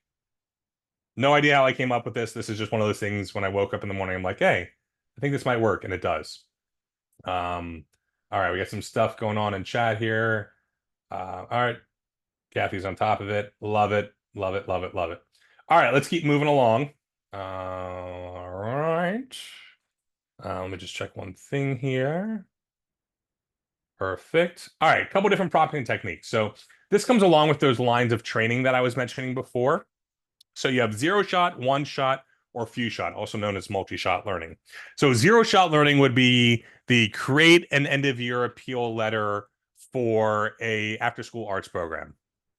No information on who the organization is, no background. And if we look at it, like let's do a quick example of that. We'll come back here and I say draft an end of year appeal letter for a nonprofit who focuses on after school arts education. Really simple prompt, not very refined at all. I don't give it the specifics of what I'm looking for in that letter because once again, as we saw, the importance of the nuance of our input to get to our output. I'm going to hit enter. We're going to get your support can spark creativity and change lives. As the year comes to a close, we reflect on the incredible impact our after-school programs have had on the lives of hundreds of children. What if you've only served 10 children? It's making things up here. Thanks to the generosity of supporters like you, students from underserved communities have found a safe and inspiring place. Will you help us continue this vital work? Your end-of-year gift can ensure that more students have access to the tools and guidance. Consider the story of Maya. So now it's creating a story, which I don't think there's anything wrong with creating stories that are representative of program participants. While you might not have a Maya, you probably have a 10-year-old in your program that has benefited through after-school arts education. It's showing what your gift will do. But this could be any after school arts education nonprofit. Like this has nothing at all that's relevant to who you are. So it's not a great letter at all. But if we dig a little deeper, getting into one-shot learning. So this is where we would include the organization's name. This is where we would include the URL. This is where I'm going to include that about us section, a little bit of stuff from our website. So we've done really simple training, not a lot of information at all. And if we come back to our example of the World Light of the World Clinic, so let's jump over here. Nope. I think this was it. Yep, this is the one. So we did a really basic training. We gave the name of the organization, we gave the, the URL, simple like about us section, 4 paragraphs or so of data. Based on the information provided, draft an end of year appeal letter. I'm not saying what segment is this for. I'm not giving specifics of what I'm looking for in that letter. So while I've done that, one-shot learning, I haven't given that really nuanced specifics with my inputs for my desired output. So we're going to get a refined letter, but it's still going to need a lot of work. So, it mentions the organization. It's pulling in data about, since 1989. We've provided compassionate, high-quality healthcare, offering free medical services. But as we continue to grow, the need grows with our community. That's where you come in, talking about different donation amounts. So it's an okay letter. It's not a great letter by any means, but it is trained a little bit and referring to, all right, well, this is where the organization is.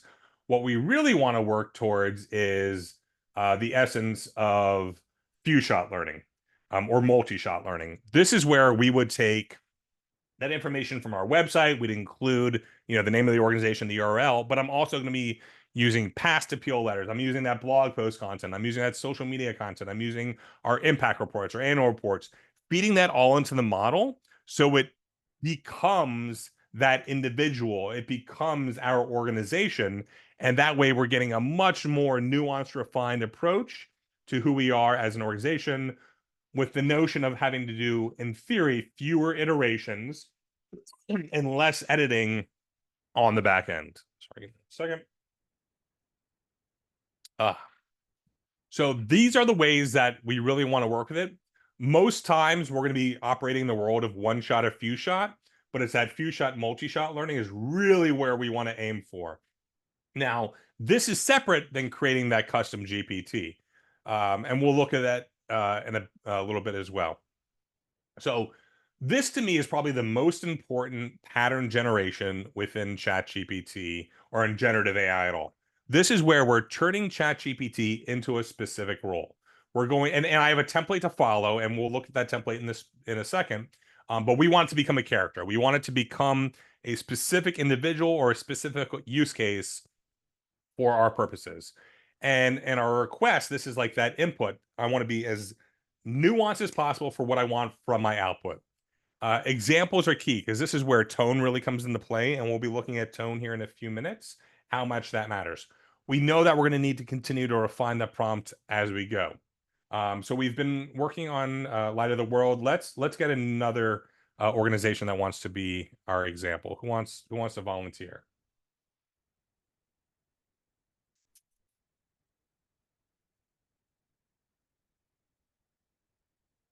No volunteers? All right, there we go. All right. Henderson. All right, let's see what this is. Henderson Behavioral Health. Yeah. All right, perfect. All right, so we are going to, let's see here. Let me grab this and we'll bring it back over to this window because this is where we're going to work from. Perfect. So whenever I start with a persona pattern, I always start with the words act like. To me, act like means that this is the role I want you to play. Whether you have this role within your organization or not, think about being able to build an army of virtual employees around you. You can now have a vice president of advancement and communication. You can have a chief data scientist. You can have someone who focuses on public relations, someone who focuses on advocacy. You can have someone who's an HR specialist. You can have someone who's your chief financial officer, your marketing communications coordinator, when it's just you running your nonprofit from the front bedroom of your house.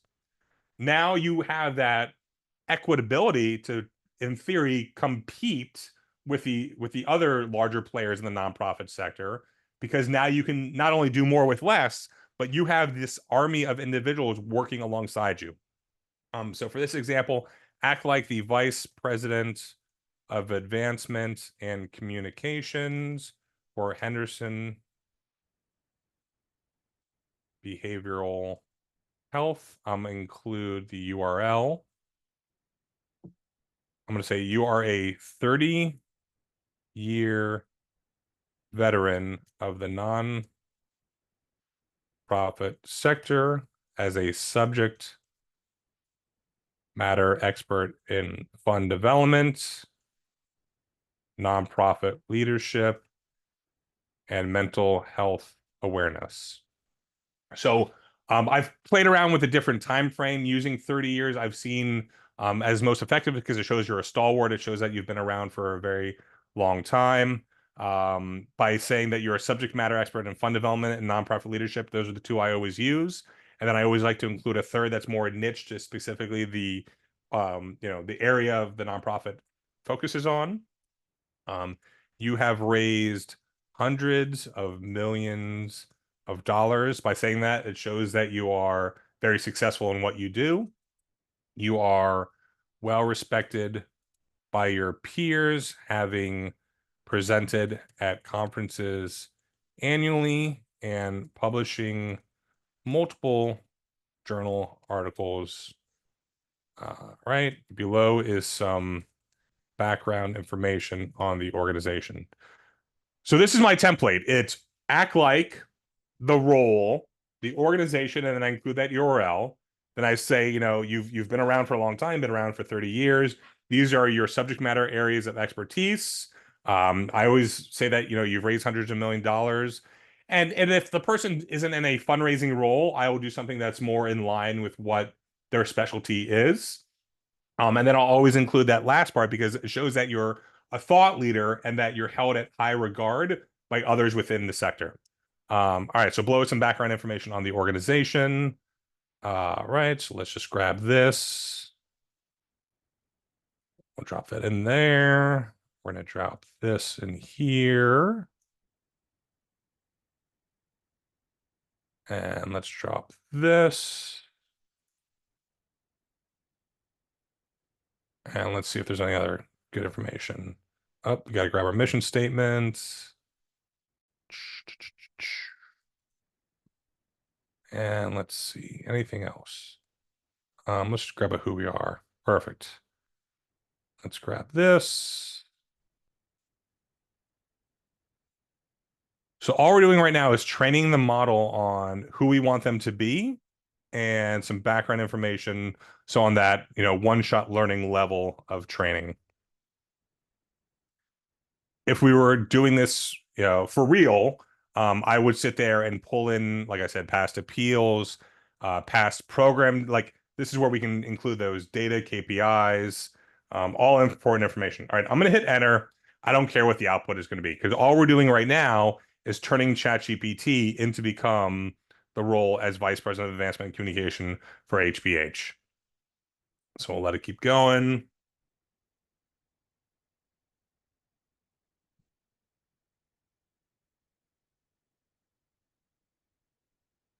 What I say, transformative right here. Ugh, hate it. Hate seeing that word. Now I could train ChatGPT, in my excuse me, in my custom settings here, say never use the word transformative. Sometimes it might be appropriate, but I purposely don't because I use it for a training purpose to show why it does that. Oftentimes you'll see when working in generative AI, an acknowledgement letter. I hope this email finds you well. On behalf of the board of directors, like garbage. You shouldn't talk like that. It's not personable. It feels very contrived. But based upon the bias in those LLMs, that's why it's using that data. All right, so now we have ChatGPT acting in this specific role. For this next example, I want to show why tone matters so much. So let's come back up here. Let's find a service. Let's go to youth and family. All right. I like it. So we are going to work on some content for our Healthy Start program. And we're going to say below is some background information on the program. And let's just take a quick look at the funders I saw. Right. So we'll say ChildNet was a funder. United Way. Below some background information on the United Way recently made a grant to our organization for $10 million to expand this program to all areas of Broward County. This is an incredible gift that we had been stewarding United Way for the past 10 years. We need to publicly announce this gift through a press release. Draft a press release to announce this gift and include a quote from our executive director. Now, we're never going to want to necessarily make up a quote for our executive director, but at the same time, too, executive director is busy, so we can come to them and say, hey, how does this look? Are you okay with this? And they might want to tweak it some. And at the same time, too, you can take past content of theirs, past speeches or conversations that they've had, and use that as such. All right, so let's take a look at our first draft of the press release. So HBH received $10 million grant from United Way to expand. HBH is proud to announce a transformative, like third time we've seen it. I hate it. It's garbage. I mean, it's appropriate in the sense, but it's a word that it uses all too often. Significant investment will allow HBH to increase its reach and provide essential services to pregnant women and infants at risk for poor birth outcomes, ensuring access to critical care.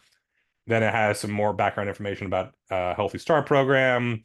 The grant will enable HBH to broaden the scope of these life-saving services. Then we have a quote from our executive director. We are deeply grateful to the United Way for their ongoing commitment to improving the lives of vulnerable families in our community. This grant is a culmination of a decade-long partnership and will allow us to reach more mothers across Broward County. Then we talk about a little more background on the organization and the program. And then we get our standard boilerplate about us. So a decent first draft press release, but it's just that it's a first draft. But now I want to show why tone matters so much. So this is a good first draft. However, over the past 10 years that we've been stewarding the United Way, we received a soft pledge commitment of a $100 million grant.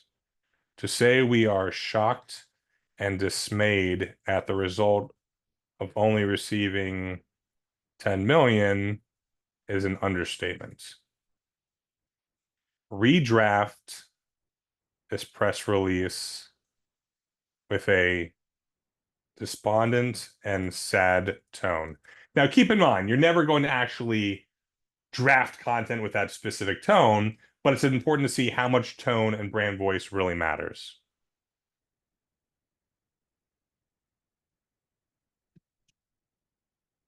After a decade of dedicated stewardship and close partnership, HBH is announcing a $10 million grant to expand the program. While any support for this critical program is appreciated, the announcement comes with a deep sense of disappointment. Over the course of the 10 years, Henderson was led to believe through a soft pledge commitment, the United Way would contribute $100 million. We have spent the last decade cultivating a relationship with the United Way with the understanding that a $100 million grant would support the expansion. To say we are shocked and dismayed by today's outcome is an understatement. Our mission is unwavering, but with only 10 million, we'll be unable to serve the full breadth of families we had hoped to reach. Our hearts go out to the many mothers and children who will not benefit from the care they deserve due to this shortfall. Despite the shortfall, Henderson remains committed to its mission. We appreciate the 10 million, but it feels like a missed opportunity to truly change the future of thousands of families in Broward County. So it shows you how just one simple change of changing the tone of our desired output completely changes the output that we're going to get. So I'm going to say this is good, but the first version is more reflective of our actual situation.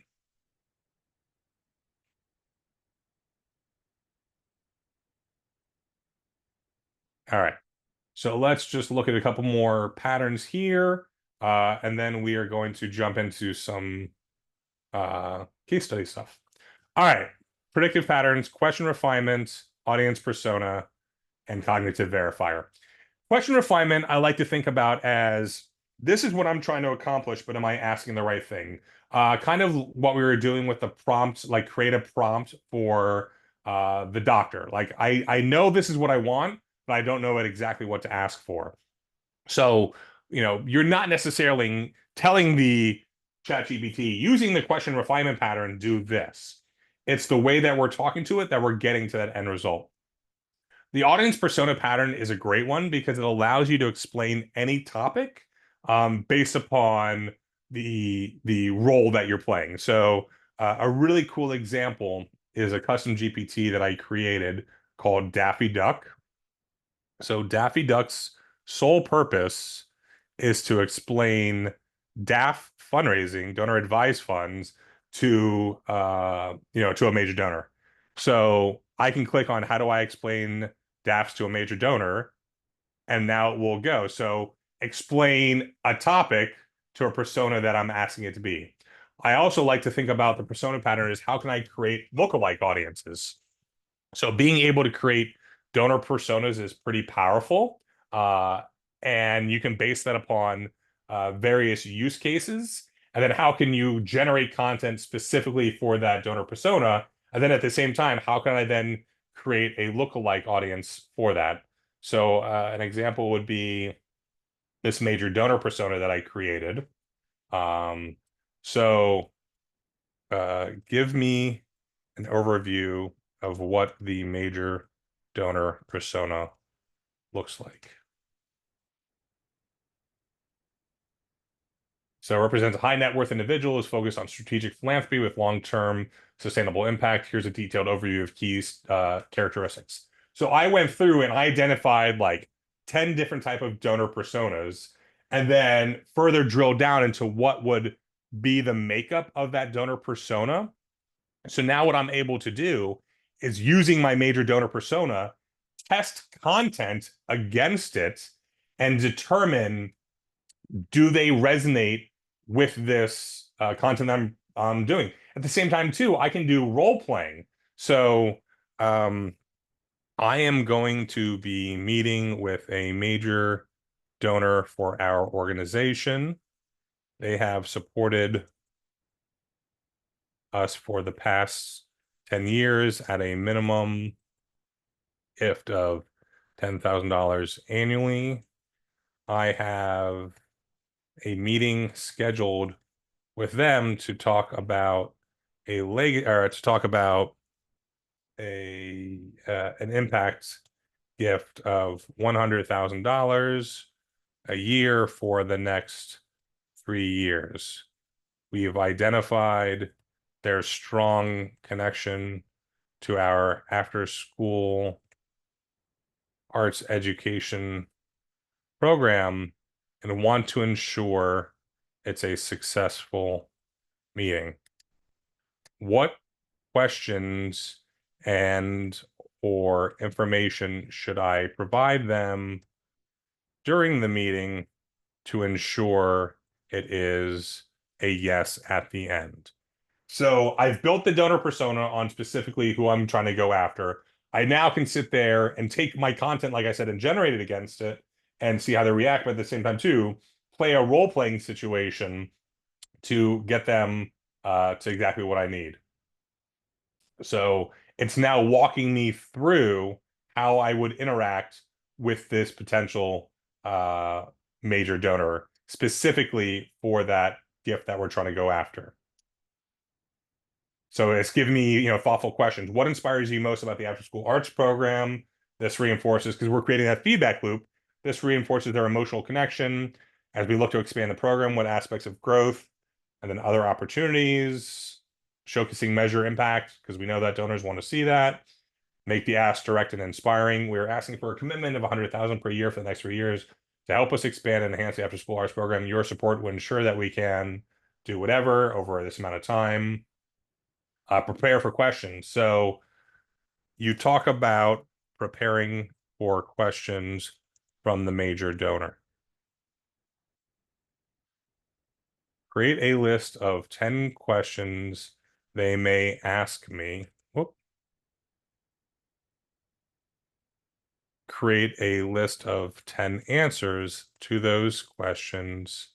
Include the reasoning for the answers. Do you understand or have any questions? So below is 10 potential questions, followed by 10 well-reasoned answers. So here's questions that it's predicting that the major donor may ask based upon who they are as a persona, and then how is it tied into what my meeting may be. So now it's going through, and I'm able to prepare my answers ahead of time, going through these role-playing exercises to determine, all right, well, if they're going to ask me this is how I'm going to answer that question. Keep in mind, very general, not very nuanced to your organization, but if you were going through something like this, that's how you could focus on it.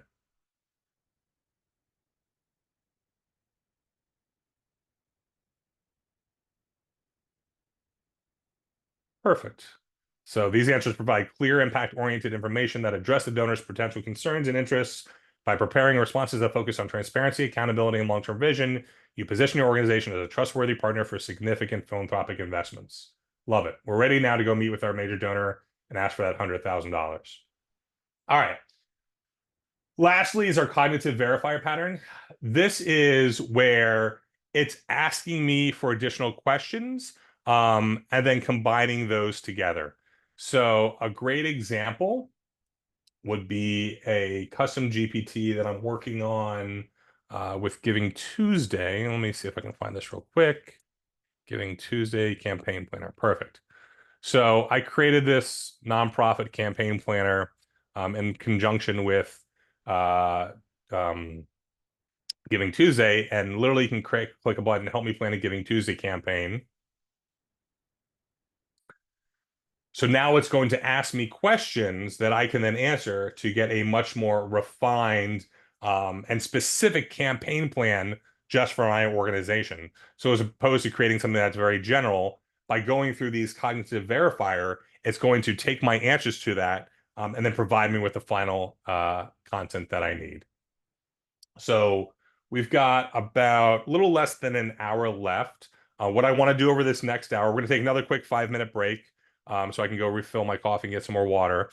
But when we come back, we're going to walk through some more examples. We're going to create an entire end-of-year campaign for a couple organizations that have already shared their information. And then I want to leave a little bit of time at the end for you to, on your own, jump into ChatGPT. Just get your hands dirty. We'll probably break you off into some breakout rooms so you can work together and learn. And then we'll come back together and debrief. How's that sound?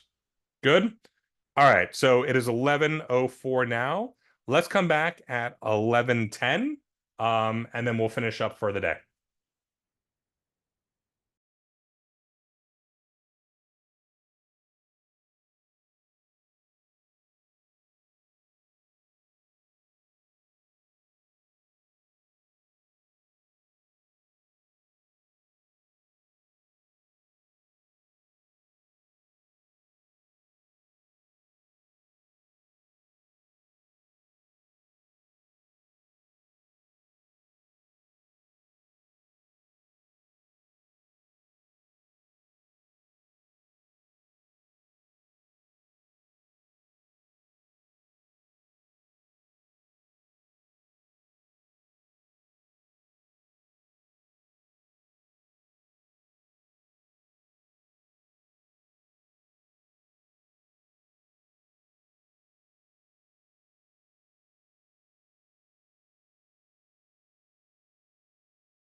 All right, welcome back, everyone.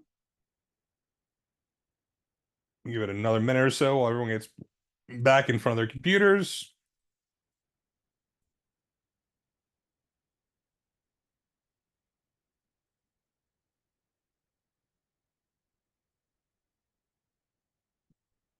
All right, so I see someone shared in chat, Beacon of Light or Beacon of Hope is another common one. Absolutely. Beacon of Hope is one I see way too often. And it's just like played out, those like contrived statements just like really bother me. But that just goes back to, once again, that bias in the LLM and how we need to always be checking for the validity and accuracy of the content. And that is actually true in speaking to who we are. So for the next, I don't know, 20, 30 minutes or so, we'll see how we do on time. We're going to jump in and we're going to work on a campaign for the South Florida Audubon Society. I see that Roy shared that in there. So let's jump on in. And we're going to work through a campaign for end of year. And this is kind of like where my mindset would be. So perfect. Here we go. We have the South Florida Audubon Society. So we know we need to start with the persona pattern. So we're going to say, let me close that. Act like the Vice President of Advancement and Communications for the South Florida Audubon Society. We're going to include our URL. You are a 30-year veteran of the nonprofit sector, having raised hundreds of millions of dollars. You are a subject matter expert in fund development, nonprofit leadership, and we'll say animal welfare. You are well respected by your peers, having presented at conferences annually and having multiple journal articles published. Say below is some background information on the organization. So let's find, we'll grab our mission statement. And let's see what else we can grab. We'll grab our vision statement.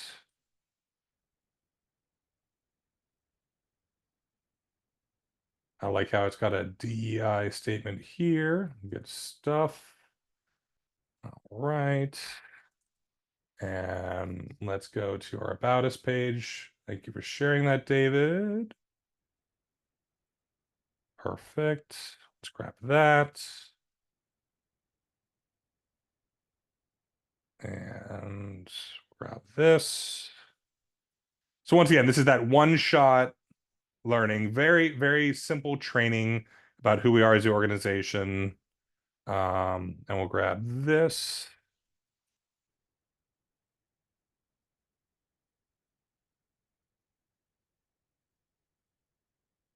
I like how it has the whole story behind the transition of the logo. That's pretty cool. All right, we'll grab this all here. Awesome. All right. So we've put in some really simple background information on who we are as the organization. I'm going to hit enter. Don't care about the output. All we're doing right now is turning ChatGPT on to become this role.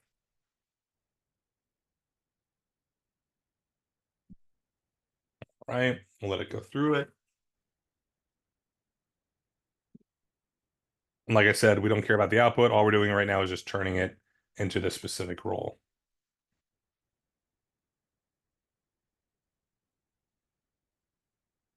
I'm curious, do we have, let's see. All right, so we have our background information on some top donors. Just curious if it had any, like, you list your 990 or anything like that, because that's the other thing. We could upload, you know, financial information, all that stuff into here to further refine it. Okay. Yes, Kathy loves a new site, and as we see, it was made possible by the Community Foundation of Broward Grant. So make sure you guys are submitting your grant proposals to the Community Foundation for opportunities as such. Okay, so we are working on our end of year plan for our organization. The campaign will run from October 1st, 2024 through December 31st, 2024. This campaign, and once again, we're being as super specific as possible within our initial input for our first output. So this campaign will be omni-channel, including direct mail, social media, email, blog posts, and text messaging. Each month should have specific SMART objectives and goals. The overall goal for the campaign is to raise $250,000. There should be a focus on Giving Tuesday, which is on December 3rd, 2024 this year. The months of October and November should be priming the audience leading up to Giving Tuesday. I think that's good. In addition to outlining the plan, create a list of potential donor segments for this campaign. Create a profile of each donor segment persona. Do you understand or have any questions? So what I did there is called like prompt chaining or ladder chaining. So I didn't just say do this one thing. I gave it a lot of expectations of what I want from this prompt that's going to do one after the other. So let's see what happens when I hit enter.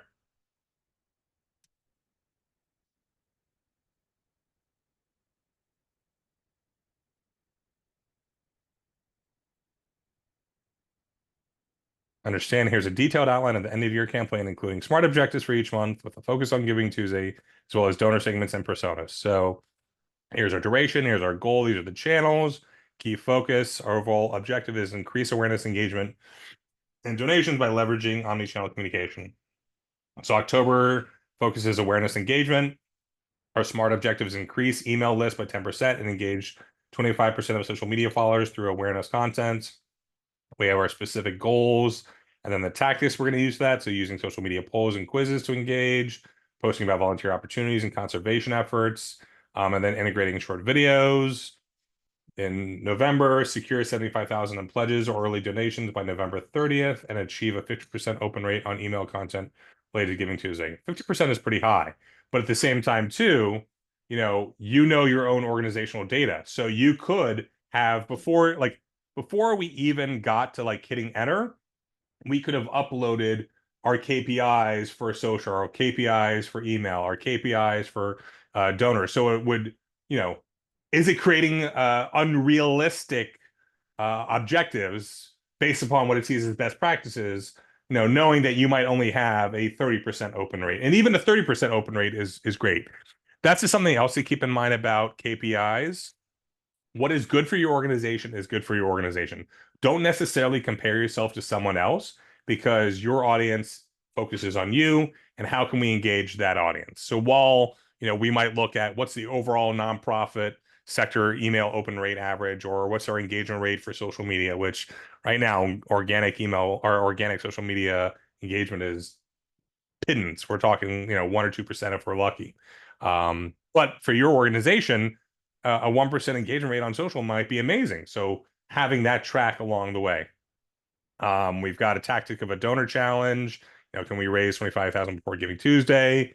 Then we're moving into last month, raise 175,000 by the end of the year with a target of 100,000 on Giving Tuesday, achieving a 10% click-through rate across all digital platforms on the day of the event. It's probably doable. So we got all through that. Now it's creating my different donor segments. So we have our major donor, and I like that. There's the conservation advocate. So longtime supporter of conservation who regularly donates large sums to causes that align with their environmental values. So that's something to keep in mind is like from the persona pattern perspective. I mean, from the from the audience persona pattern, we're now able to create specifically what does this individual look like. I like it. So the sustainer is our monthly donor. That makes sense. Event participant is our nature enthusiast. They have attended bird watching events, education programs, or community conservation. So not only are we creating this overall plan and how we're going to contact them, but we can then segment out our communications based upon these different donor segments that I identified. Would you like further details on any specific segment or tactic? This is a really good first draft. I want to expand on the various donor persona profiles you created. Let's start with the lapsed donor segment. So let's drill down a little bit more into what those lapsed donor segment really looks like. Motivations, barriers, and tailored strategies to re-engage them. So we're going much deeper now. We have a 35 to 65-year-old middle to high income. They gave once or multiple times over the year. So they're more of that lie bunt or side bunt last year, but not this year, or some year, but not this year. They do have a strong emotional connection to the cause, to wildlife or bird conservation. But, you know, life goes on and the economics, different things have caught their attention. So possible reasons for lapse or past motivation for giving, barriers to re-engagement. Now here's some communication strategies to re-engage them. So reconnection email sequence, start with a warm personalized email that acknowledges their past support. We've missed you. See how your last gift made a difference. Then specifically through the various channels. Now, I think with social media, it's harder to segment our communications because we kind of know it's like a spray and pray approach. We don't have the same ability to segment from a organic perspective. If we were doing paid social, we would have a little bit more control over that segmentation. But really, when it comes to email and direct mail, that's where we have a lot stronger ability from that segmenting ability. But it comes down to clean data and making sure we have all that tying within our CRM. So now it's giving me even more. Now we have named her. We have more background specifically on Sarah.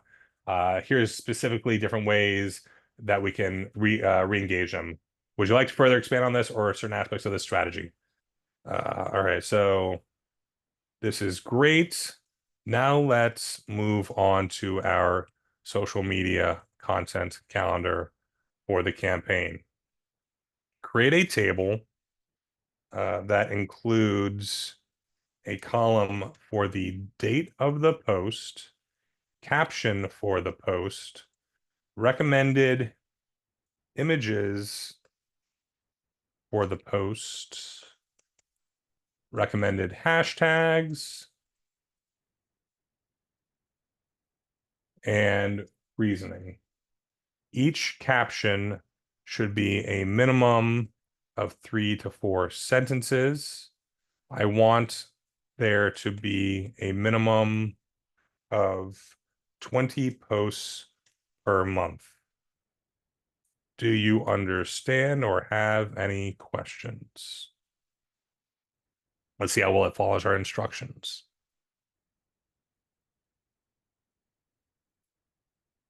Detailed social media content calendar for October. Well, I want more than just October. Below is an example of the first 10 posts, and I'll extend this format to cover the rest of the month. So it's October, and we're kicking off our end of year campaign to protect the birds and habitats of South Florida. Every dollar you give goes directly to restoring ecosystems and ensuring future generations enjoy the beauty of nature. Will you help us start strong?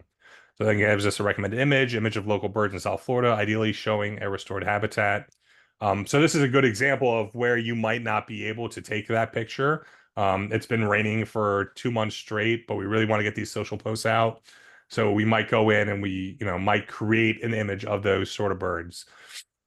Recommended hashtags. I like this. So protect our birds, South Florida conservation, Audubon Florida, end of year giving, reasoning. So sets the tone. This is that feedback loop that I'm creating and how I'm able to learn from it further. Sets the tone for the campaign and encourages immediate involvement by framing the cause at the start of the month. And then I like this. So we're not just asking for money, we're giving them information. So did you know that flamingos are native to Florida? Recent studies show their historical presence, and we're working hard to protect the ecosystems they depend on to help us bring the beauty of the American flamingo back to its rightful home. I like it. Then we're talking about bird watching events. And then here we're profiling actual donor. Meet Sarah, a longtime supporter. She shares how her contributions have helped restore critical bird habitats and why she continues to give. Read her story and be inspired to make a difference too. So this might be a good draw driving to a blog post on our site. All right, so post frequency, posting every 2 days allows for consistency. Captions, each caption is tailored to invoke action. Image selection visuals include a mix of inspiring birds and habitat imagery alongside real supporters, and then blend of campaign-specific hashtags. Yes, this is exactly what I was looking for. Complete October, then proceed to November and December.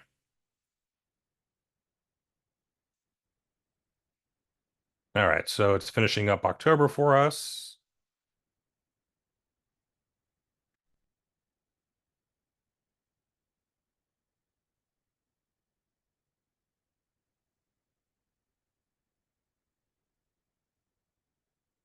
As I said before, this is purely just a first draft. We would never just directly take the copy from here and post it out, but it gives us a great starting point.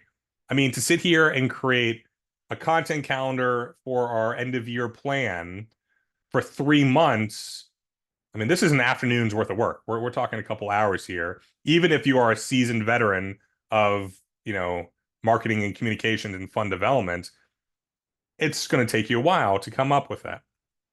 You could go even more nuanced. So from like a data analysis perspective, you could output all the KPIs from your social media, output all the captions in those images, feed that all into here and say, here's our end of year, social content from 2023. Based upon that, create the post. So now we've trained it not only on just who our organization is, but what's been, productive content. All right, so we keep going. Let's see here.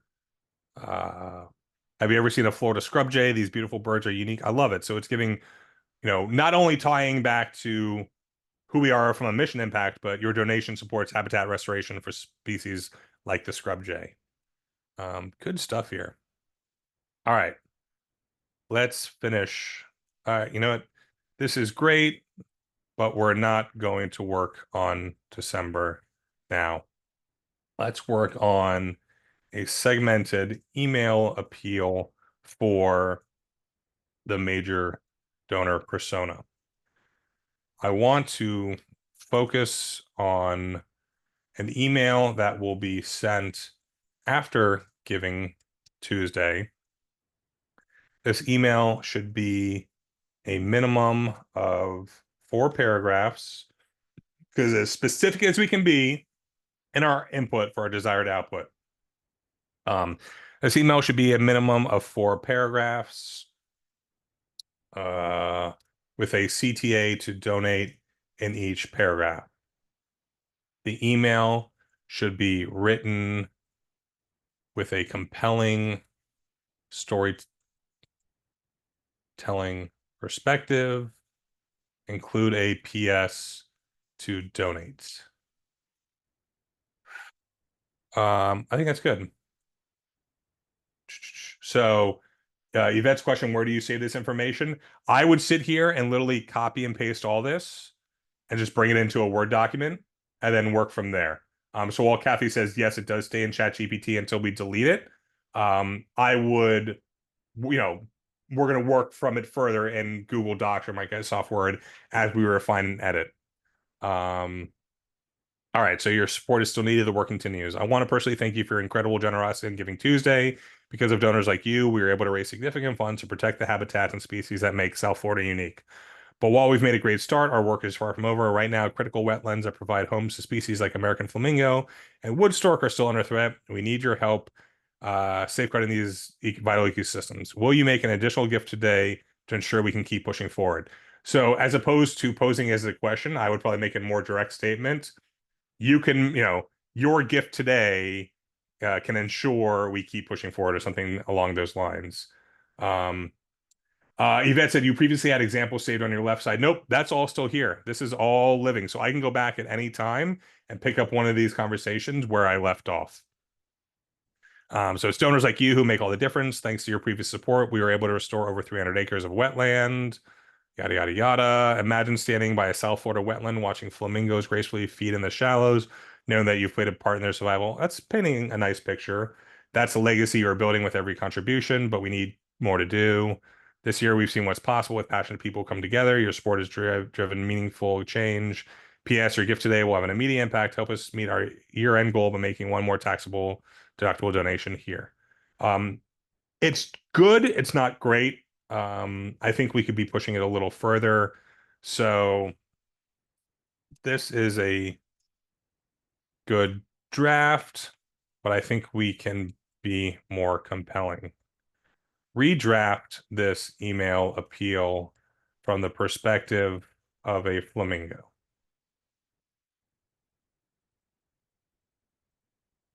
All right, so I'm counting on you to keep my home safe. It's me, a flamingo, one of the lucky few who calls this wetlands of South Florida home. I'm writing to you because I heard about your incredible support on Giving Tuesday. Thank you for helping protect the place I love, but I'm worried and I need your help. Our wetlands are still at risk and so many of my fellow birds are losing their homes.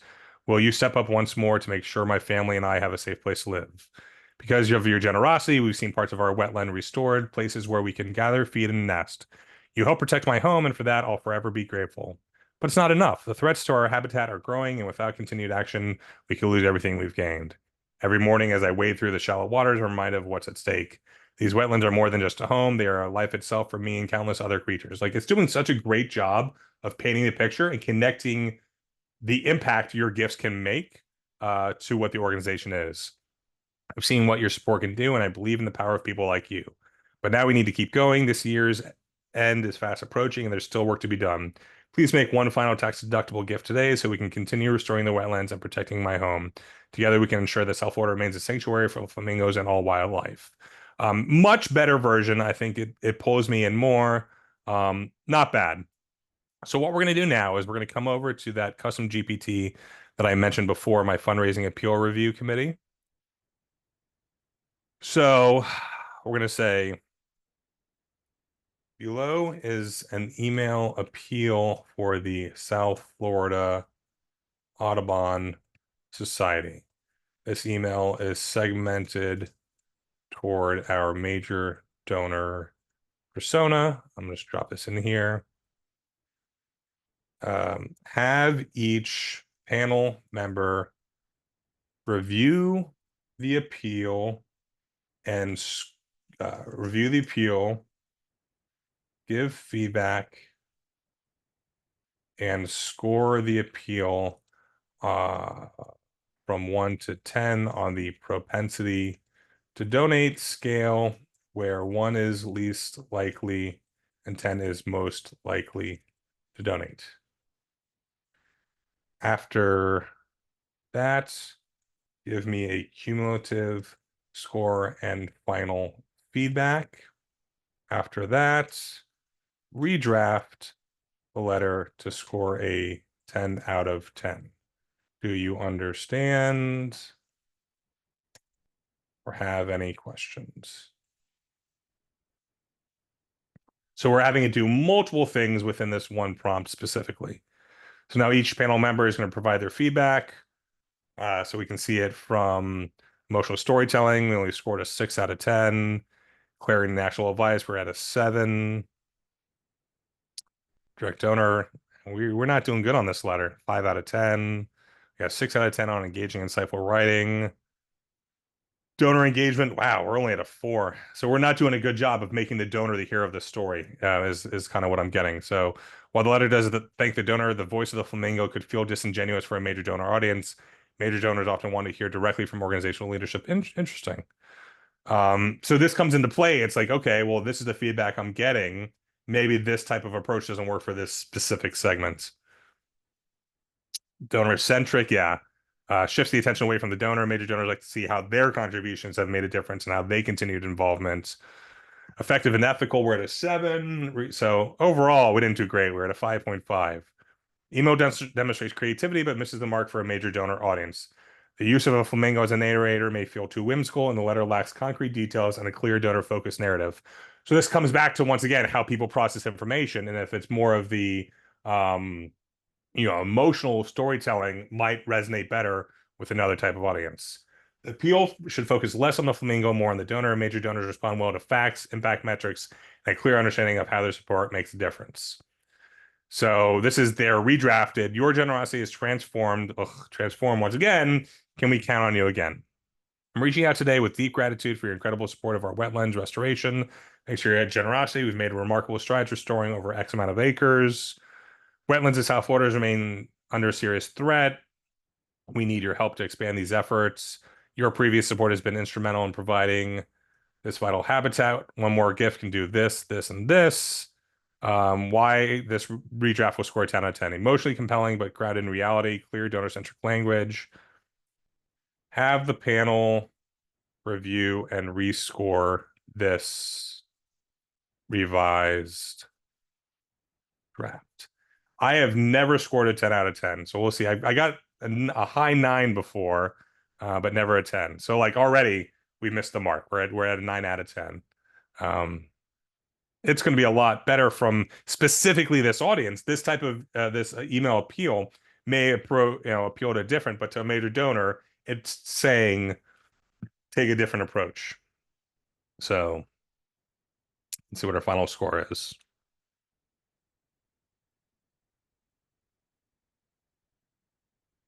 Probably gonna be like a 9.7, 9.5, no, 9.25. Not bad. Obviously much better than what we started with for specifically this audience. While that story of the flamingo might appeal to others, scoring close to a perfect 10. Yeah, we got close to it, but not exactly. All right. I just threw a lot at you over the last 2.5 hours.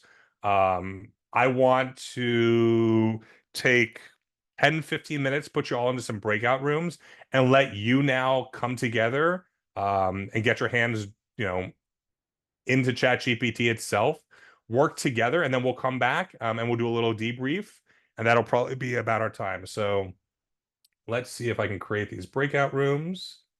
Let's see. It's not letting me. Do you have that ability, Kathy? I'm not seeing that feature letting me Yes. do that. Yeah, how many would you like in the breakout rooms? Let's put like 4 in a breakout room. All right. So keep in mind, come together, think about what we've spoken about over the last time. Maybe you want to have one person be the group, not note taker, but the one driving the show. You should be able to hopefully share your screen in those breakout rooms. We'll take about 10 minutes because it's 11:40 now. So we'll come back together at about 11:50, do a little debrief, and then answer any last questions for the day. So we'll let Kathy finish that up. Okay.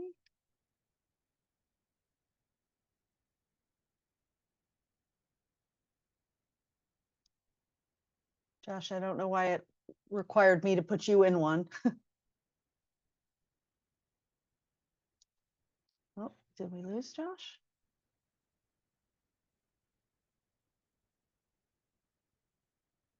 So he may Perfect. come back.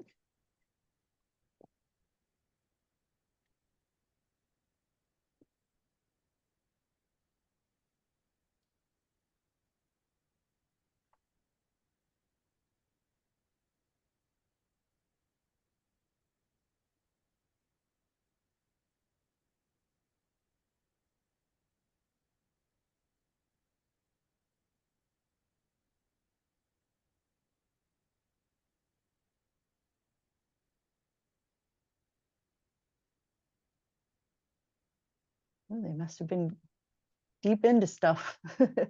That means they're enjoying it. Yeah, good. Here comes some more. Oh, Welcome back. So David, I wanted that last, what you were about to say about you can make your own.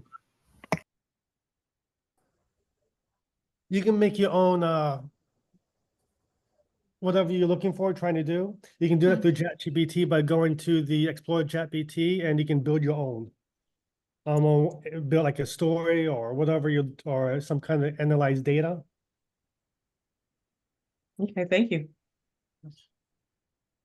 So welcome back, everyone. I know we only broke out for a few minutes, but there was some further questions and things that Kathy and I were talking about. So I just wanted to spend the last few minutes together. First, feedback from breaking out in groups. I know we were only there together.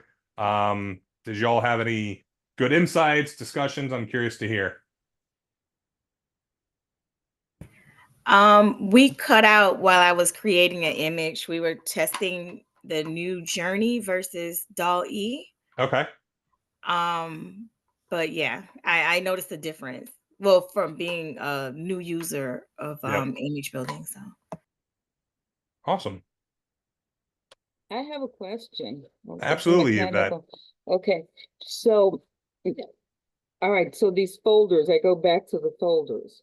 So as we create something and we'd like to make reference to it later, I know you copy paste and make it into a Word document, but how do you personally, I see these folders, so you have the option at the end of this conversation with AI and creating some information to save it in a folder? Or you do that beforehand? Okay. So all that's let me here. I'll just jump in and show you. So, right. Let's go over here. So everything is saved automatically. I can come in and then rename this conversation, data analysis for donors. Okay. I saw that you were copying from either Henderson or South Florida Audubon and just magically just copy. Were you just simply using copy paste? Literally just highlighting what I wanted and then clicking copy it. Yep. And clicking on back on the chat GPT. Yep, and then coming back here and just pasting it in. Okay. The images, are they part of Chat GPT or did you have another application open? So I did first DALL-E, which is built within ChatGPT, but then I was using Midjourney. Midjourney is my preferred image creation tool for generative AI art. Okay. Okay. Dustin, no, you can with the free version, you are able to have all those conversations. They'll still live there for you. So that's something that whether you pay or you have the free version, you can take advantage of. How do you feel in comparison to Copilot? You've been promoting ChatGPT. Microsoft comes with Copilot. I haven't used it that intensely, but I have used it. You prefer ChatGPT, obviously. So Copilot, I like to think of more of an assistant. So I could go into Copilot and say, hey, Copilot, go through all the emails that I've had with Kathy Brown and create an agenda for our upcoming meeting next Tuesday. Create a PowerPoint slide deck that has this agenda and be sure to identify any key action items from our emails. So it does a really good job, especially if you live and work within the Microsoft ecosystem, to have that all pulled together. Whereas ChatGPT is more of like your power horse that's going to sit there and do all these things and more. It's not necessarily going to, go and pull things from your email. But that's my good example of that. All right, we're going to do one quick example of just data analysis, literally like a 2-second example because we're really out of time. But let me find where's my Excel. Oh, did I close Excel? I didn't close Excel. Where'd you go, Excel? There we go. All right, let's try to share that again. So here's a sample donor data set that I created. You notice that here's the donor name, but I'm going to remove that donor name because we don't want to bring that into ChatGPT. So I'm just going to delete that for now. But I know that donor record ID 1001 is actually Jessica Russell. So we're just going to delete that. We've got their donor ID, birth date, last donation amount, total donation, frequency, connection, and donor motivation. Donor motivation could be from survey information that I sent out to grab that qualitative information. So I'm literally just going to copy all 50 rows. This is 50 rows of made up donors. This is all, made up information for our example here. We'll come back into ChatGPT And I'm just going to paste that whole information there. So I'm going to say below is a sample data set of 50 donors for my after-school arts education nonprofit. Based on the information below, identify patterns, insights, and trends. Do you understand or have any questions?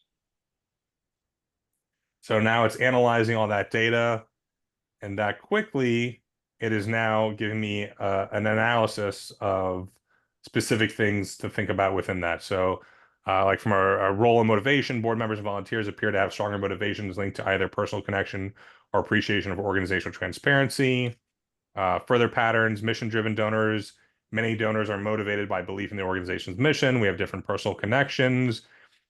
Looking at generational differences, so younger donors tend to give higher amounts more frequently on the bi-monthly or month or quarterly, which can be seen with donor IDs like this, for example. Older donors often give annually or quarterly, and their total donation amounts are slightly lower, except for key individuals who have personal connections. Then we have the different connection to the organization, trends in donation amounts, and then insights on future strategy. So recommendations would be engaging younger donors could lead to higher and more frequent contributions, maximizing involvement by encouraging donors to become more involved as volunteers or board members, and then personal connections, highlighting personal stories. Would you like further analysis or recommendations? Yes, let's look at generational differences as it ties to motivation and level of giving. So just think about the amount of time in a non-AI world that it would take to sit here and do this analysis of 50 donors in your database, and to pull together this like overview of breaking it down by generations, and their giving motivations, their level of giving. And then the best thing once we're done, I'll let it finish. So here are some key insights. Boomers more likely to give due to personal connections. Gen X show a strong belief in leadership, transparency, and accountability. Millennials are driven mission alignment. Gen Z are still early in their philanthropic journey, but Gen Z shows loyalty to causes. So recommendation is target Gen X and millennials with high impact campaigns. So let's just do that. So based on your recommendations, draft an appeal letter for our end of year campaign that's targeting Gen X, then create a segmented version for millennial, I spelled it wrong, donors. Do you understand or have any questions? Once again, doing this really quick because we're running out of time, but it just gives you an idea of how you would use data analysis and then further connection to our organization to generate content. So it did our Gen X, now it's doing our millennial letter. So we may do a further learning lab on data analysis and sentiment analysis, because I think this is like really powerful, but it's much more like level 2.0, 3.0, and we didn't want to like completely overwhelm you today, but there's just a lot of potential power within it. So well, thank you so much, Josh. This has been amazing. I hope you all are as excited about all this as I am. I'm exploring more and more of this, but it, you know, I like I said, I started with a wholly non-work related thing, trying to figure out how, I hate to cook, but how to make to have dinner plans that, you know, items that are like less than 6 ingredients. And so I started playing that way first, and then really have started to get a little more comfortable with it. But lots left to learn for sure. So with that, again, please help me thank Josh for being with us today, for sharing all this awesome information. You've got a link to the survey. I'm going to pop it one more time in the chat. It will also be in your follow-up email. And what we really would love to know is, you know, what else would you like to learn? How else can the Nonprofit Center help you in continuing the work that you're doing throughout helping Broward? So Be sure to check that out. Let us know your feedback in the survey. And again, Josh, thank you so much for your time. And we'll look forward to seeing all of you again at the next future workshop. So we'll see you all soon. Thank you. Thanks, y'all. And I'll stay on for another couple of minutes if you have any specific questions while people start dropping off. Sounds great. So I see S. Bates asked,